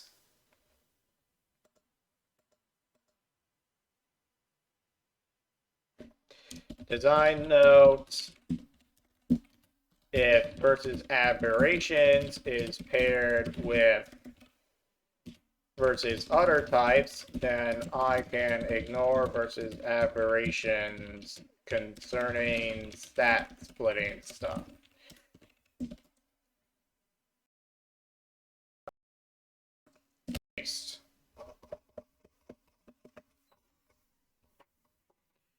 To make something compensate for... Oh, wait, hold on. Spell Reflection is like having plus 800 to the relevant resistance at level 60. 800 plus 800 to resistance. If resistance was not capped, would give you 200% resistance to a damage type. For this arbitration, 100% is used to make you not get affected by the spell, and the other 100% is used to make the spell reflect. Is used to make the spell affect the enemy instead of you. So spell reflection costs an accordingly high amount of itemization points. Like I said, to make something compensate for critically striking like a spell instead of a physical attack, multiply it by 1.069767441860465. To make something compensate for not being able to critically strike in the first place, multiply it by 1.15. Or why 1.15? Because that is 1 plus this 15% crit / 15% spell crit.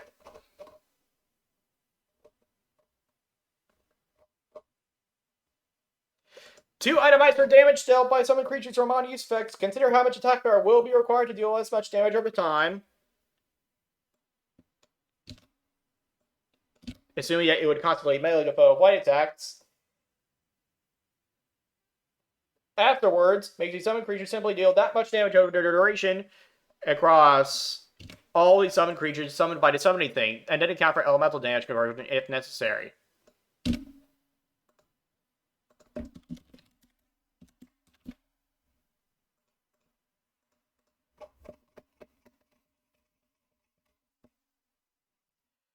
If it deals spell damage or heals the summoned creature, then base it off of attack power and not spell damage or healing, and then convert it from attack power to spell damage or healing, its value.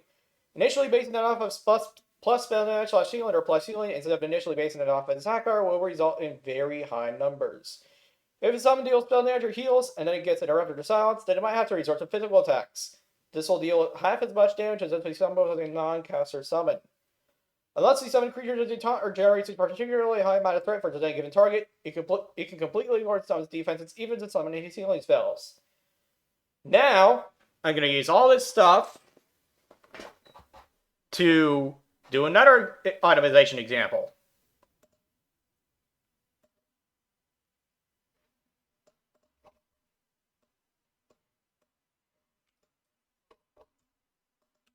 Banthok Sash, because I just thought of that.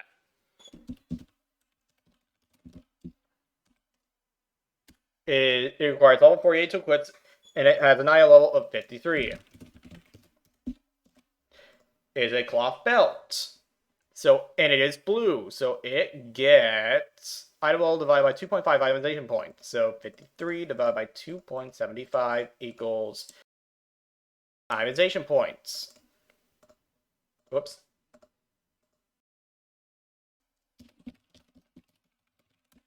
I'm gonna make it have 4 stats and be a general purpose item with a 30-30-20-20 split, which is like a 60-40 split.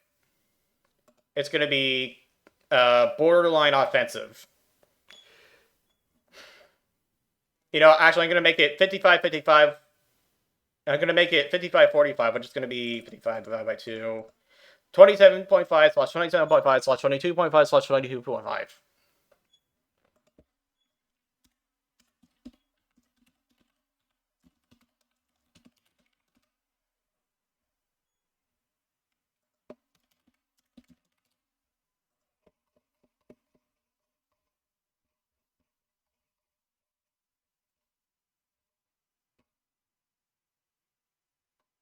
Oh, here's my proof for the accuracy of shielding versus multiple damage times in case you actually want to pause the video. Okay, here it is.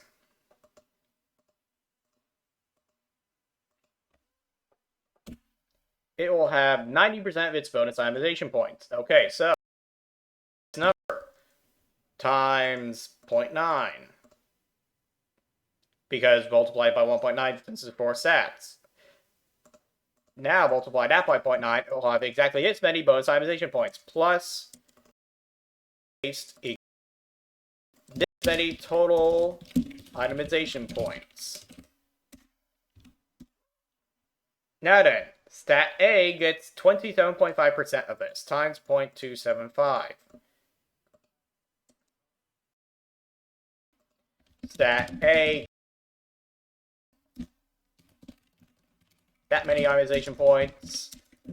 Stat B gets 9.593 itemization points.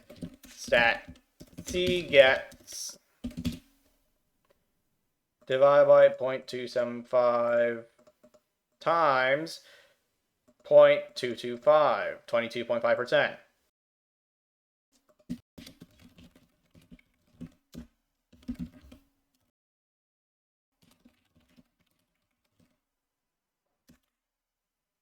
So now to spend stat A on something.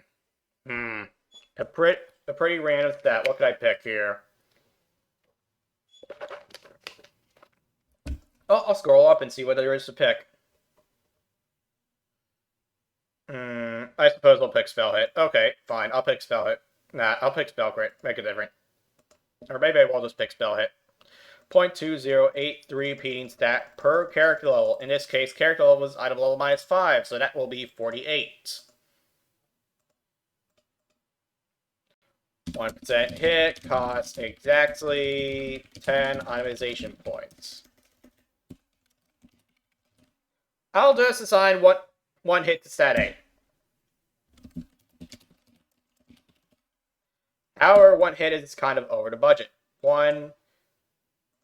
10 divided minus 9.593 equals 0.047 over the budget.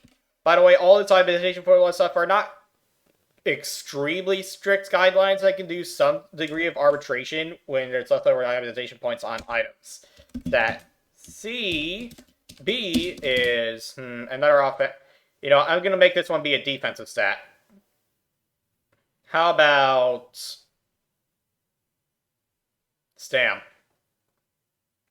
All right, Stam. 9.593.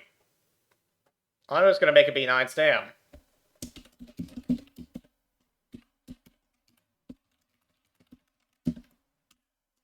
That C is.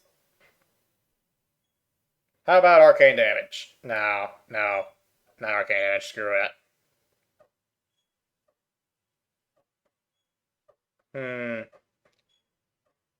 I don't know. Spell resistance penetration. Actually, screw it. I'll do NP5. But then, yeah, okay, fine.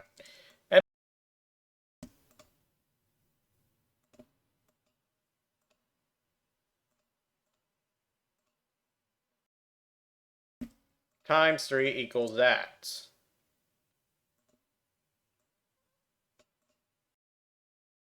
This minus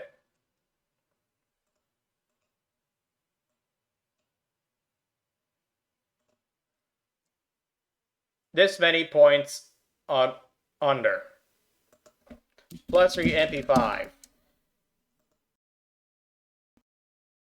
That many points under the budget.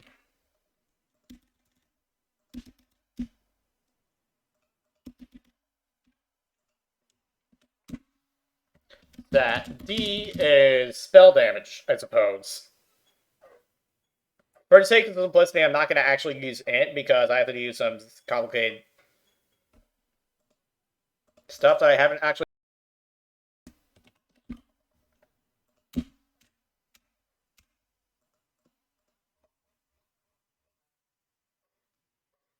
Like this here said that 12% of int counts as offensive for non-healers. And I don't want to go over the stat split for int right now. The proper stat split for int. So that stat D is going to be, I guess I'll just make it bonus spell damage. Plus a SP/healing.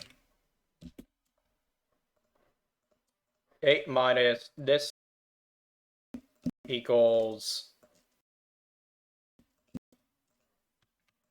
over budget.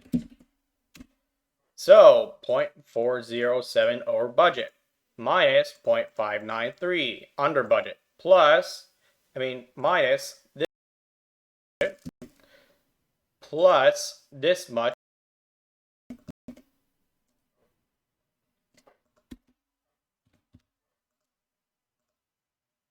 plus this much equals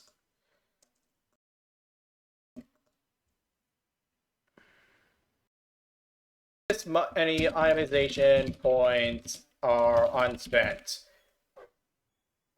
And that's pretty close to spending the item's full itemization budget. Final stats. Plus 1% spell hit. How did I write hit instead of spell hit? Spell hit. Plus 9 stam, plus 3 MP5, plus 8 SPD/healing. Now to compare it to the vanilla item.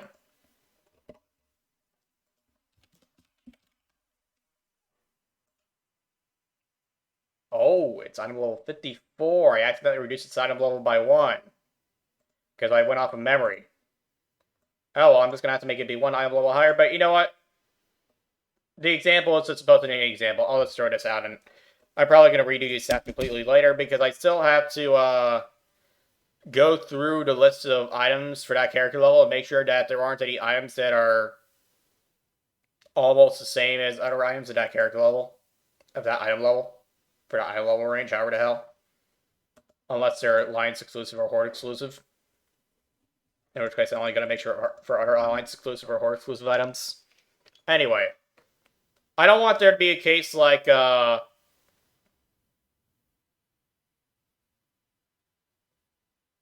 Ashkandi Great Sword of the Brotherhood versus Claymore of Unholy Might, where it's almost the same item.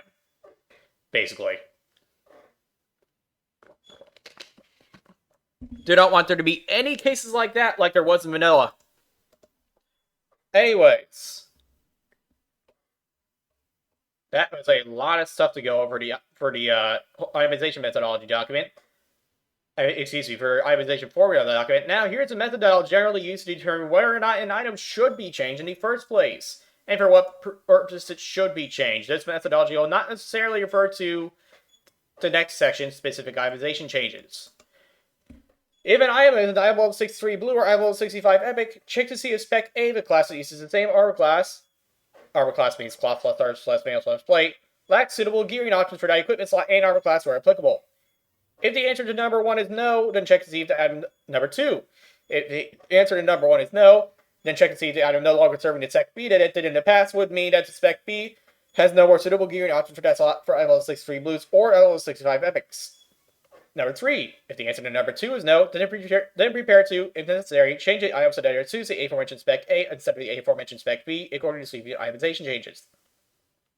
If numbers 1 to 3 are not relevant, then check the item against sweeping itemization changes and prepare to change the item if necessary without changing the general purpose of the item, or if I can't do that, then make it be as close to its old general purpose as I can get, for example, by changing troop strike shoulders from hyper-offensive shoulders into offensive shoulders. If a special reason exists to change the item, such as those mentioned in other specific itemization changes, then prepare to change the item. If an item seems like it's outclassed by another item in the same item level range, then change it until it is not outclassed by another item in the same item level range without that item being outclassed by this one.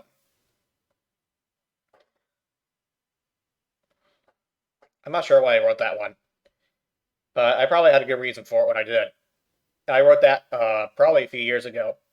If a non-suffix item seems to be very similar to another non-suffix item of item level and item quality, while being of the same item type, then prepare to change the item. So this is the case with Claymore of Unholy Might versus Ashkandi Great Sword of the Brotherhood in vanilla. If an item clearly has not spent all of its itemization points or has too many, then prepare to change the item.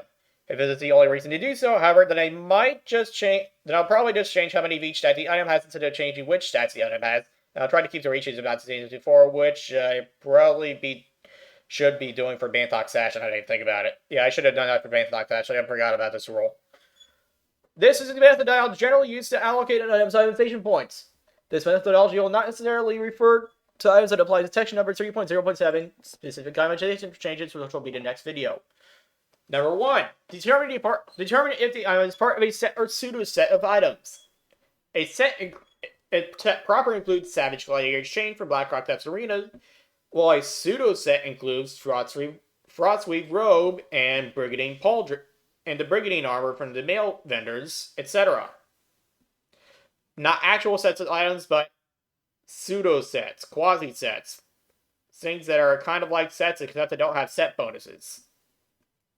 They're all the same theme and have similar looks. Anyway, number 2, determine how many itemization points the item has.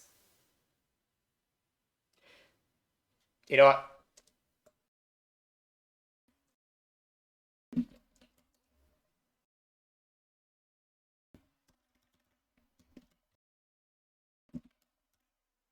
There, that's more clear.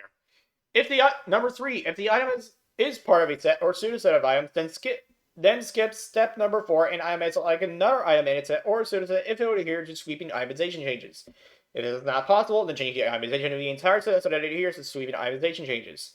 Number 4, depending on whether or not the item level can support it, randomly select the number of different non-base stats that the item will have by rolling from 1 to X, whereas X is the maximum number of stats the type of item is allowed to have. Bonus armor counts as a non-base stat, and items that are not either hyper-offensive, hyper-defensive, or special/fighter are not allowed to have only one set on the item. Are not allowed to have only one stat on the item. Unless the one stat is a proc or on-use effect. I forgot about that part.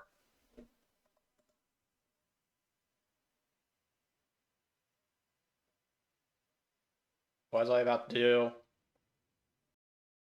First I want to shove this in that one. Now what was I going to do?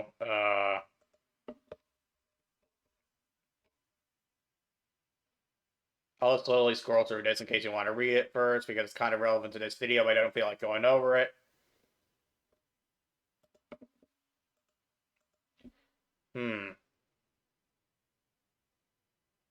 Oh, yeah, I remember now. I forgot to show you something in the itemization document.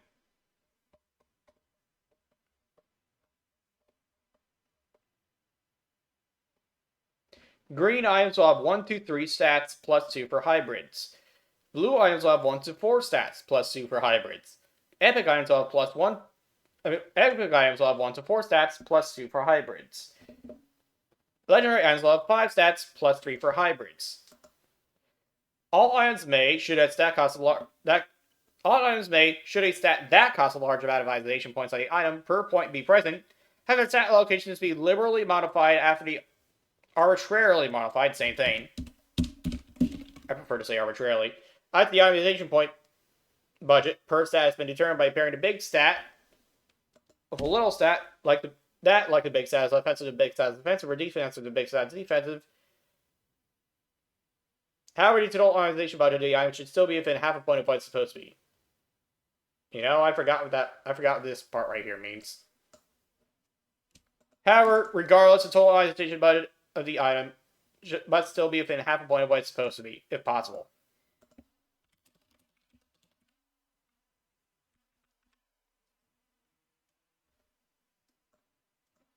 Points spent on the item must be within half a point of its total itemization budget, if possible.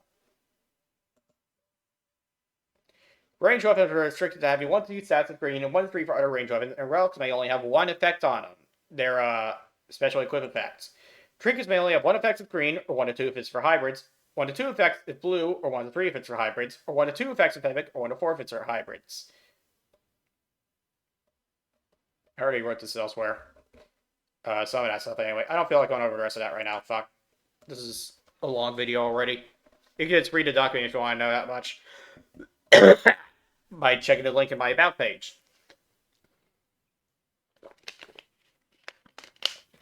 I wasn't done with that part yet. So yes. Number 2, determine how many itemization points the item has. Number 3, if the item is part of a set or pseudo-set of items, then skip step 4 and itemize it like another item in a set or pseudo-set if it would adhere to sweeping itemization changes. Section number 3.0.5, sweeping itemization section thing there. If it is not possible, then change the itemization of the entire set so that it does adhere to sweeping itemization changes. Number 4, depending upon where or not the level of the item can support it, randomly select a number of different non-base stats the item will And by rolling from 1 to x, whereas x is the maximum number of stats.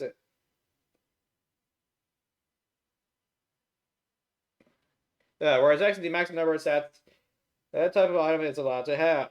Most are, I already said that this time, I just remembered. To number 4A, items that do not benefit from both caster and that do not benefit both casters and non-casters cannot have more than 5 stats on them. So only hybrid items can have more than 5 stats on them.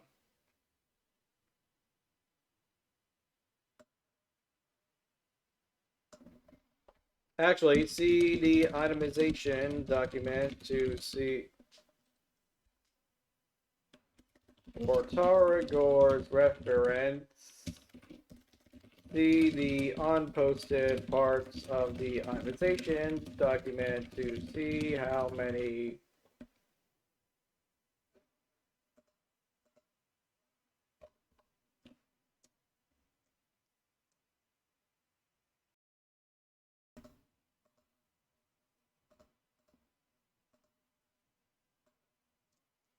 but you're doing it.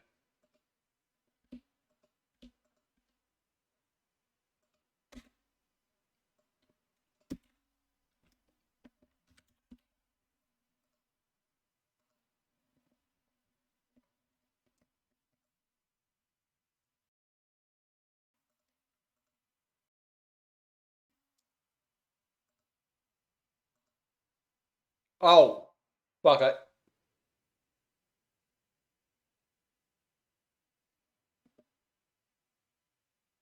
I accidentally ended stream. But not the recording. The recording's still going. Unfortunate. What did happen to my internet? Cannot access a specified channel or stream key. Oh, my internet got fucked. That or Twitch got fucked. It's more likely that Twitch got fucked. Anyway, that's too bad.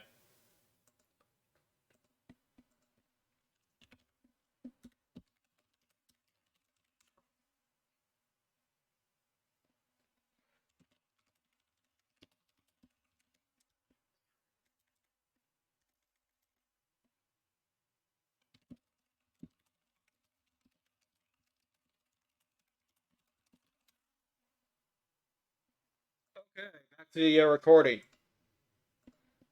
Number 5. Determine which stats are offensive for the intended spec and the other specs that benefit for the item. And determine which stats are defensive for the intended spec and the other specs that benefit for the item. Number 6. Randomly allocate the offensive and defensive stats to the item. Offensive and defensive stats to the item, including randomizing how much of the itemization budget is spent on each stat while adhering to sweeping itemization changes in the itemization form.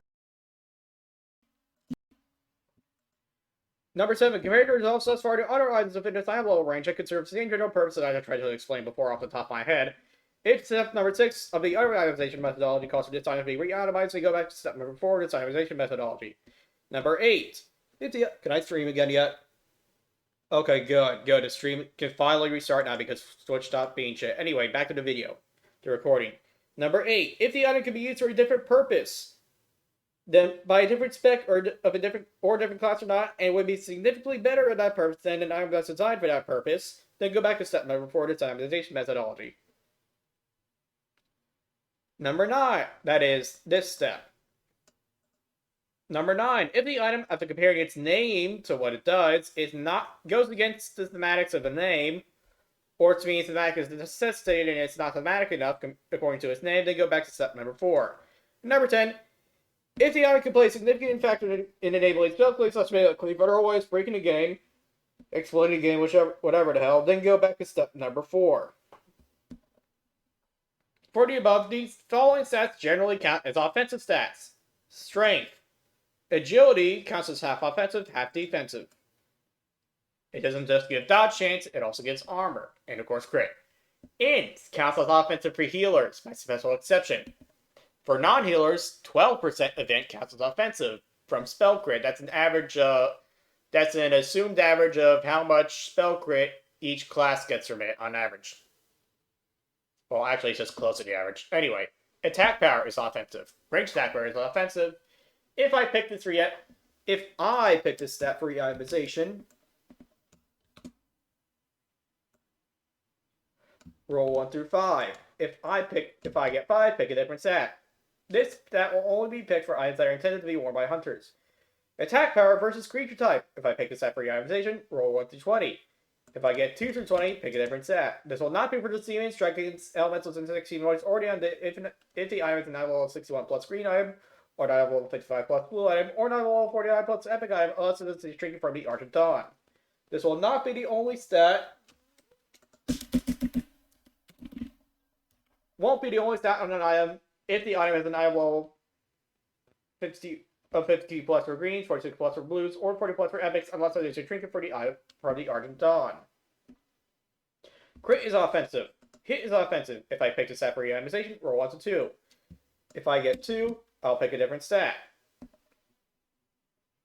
Spell damage for specific elements. If I pick a stat for itemization, I'll roll 1 through 3. If I get 2 to 3, I'll pick a different stat. If I do, not if you do.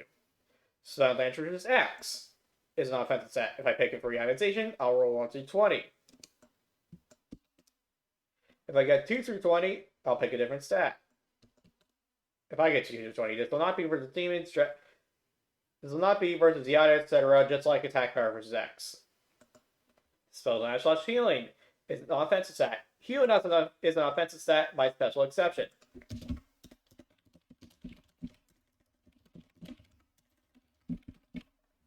Spell crit is an offensive stat. Spell hit is an offensive stat. If I pick a spell, I'll have a 50% chance to get for me to pick a different stat instead. This is by picking a different stat. I do not mean, oh hey, when the game generates the item, I have a chance to pick a different stat. No, I do not mean that. The item is always going to have the same stats. I mean when I design the item in the first place. That's what I mean, not when the item generates. It's going to be randomized when I design the item, not when the game generates the item. Spell resistance penetration is an offensive stat. If I pick the stat for itemization, I'll roll 1 through 5. If I get 3 to 5, I'll pick a different stat. Individual resistance penetration. If I pick the item if I pick a stat for itemization, I'll roll 1 through 25. If I pick it 3 to 25, I'll pick a different stat. Parry chance is half offensive, half defensive arbitrarily. It's arbitrarily half defensive and half offensive. If I pick a stat for itemization, I'll roll 1 through 2. If I get 2, I'll pick a different stat. Parry will not exist on cloth. Parry will exist over other types of opponents whenever possible on gloves or bracers.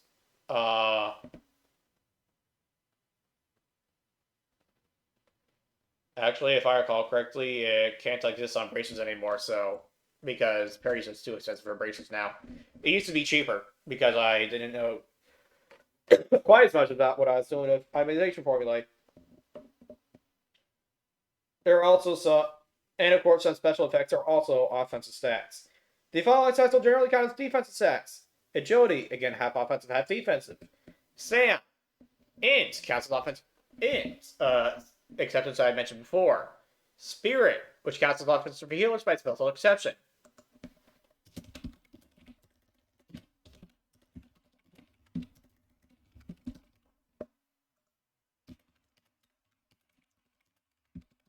If I pick that stat for itemization, for a feral druid or hunter item, roll 1 through 4. If I get 2 through 4, pick a different stat. I'll pick a different stat.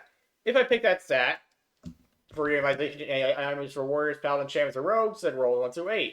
If I get 2 through 8, then I'll pick a different stat. Never pick this stat for warlock items. MP5 is a defensive stat, except it counts for it's offensive for healers by special exception. Is a defensive stat. Resistance to 1 element is a defensive stat. If I pick this stat for itemization, roll 1 through 2. If I get 1, I'll pick a different stat. If I pick 1, resistance, roll 1 through 10. If I get 3 to 10, choose multiple resistances instead. When choosing multiple resistances, roll 1 through 10. If I get 1, pick 5 resistances. If I get 2 to 3, pick 4 resistances. If I get 4 through 6, pick 3 resistances. And if I get 7 through 10, pick 2 resistances. After resistance has been put onto the item, I may not choose resistance again for that item. Defense. If I pick a stat for itemization, roll 1 through 2. If I get 2, pick a different stat. The total of this stat is increased by 25% I already wrote this elsewhere. Do not pick a sapphire cloth. Do not pick a sapphire item level 45 or higher leather. If I level 10 to 44 leather, if I level 45 plus male, then roll 1 through 5. If I roll 2 to 5, then pick a different stat.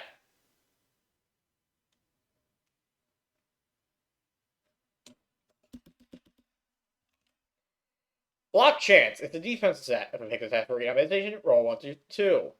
I'll roll 1 through 2. If I get 2, I'll pick a different stat. If I roll a 1, then roll 1 to 2 again if the item is an offensive or hyper offensive item. If I get 2, to pick a different stat. I forgot why I put this part here. Shields only, of course. Block chances for shields only.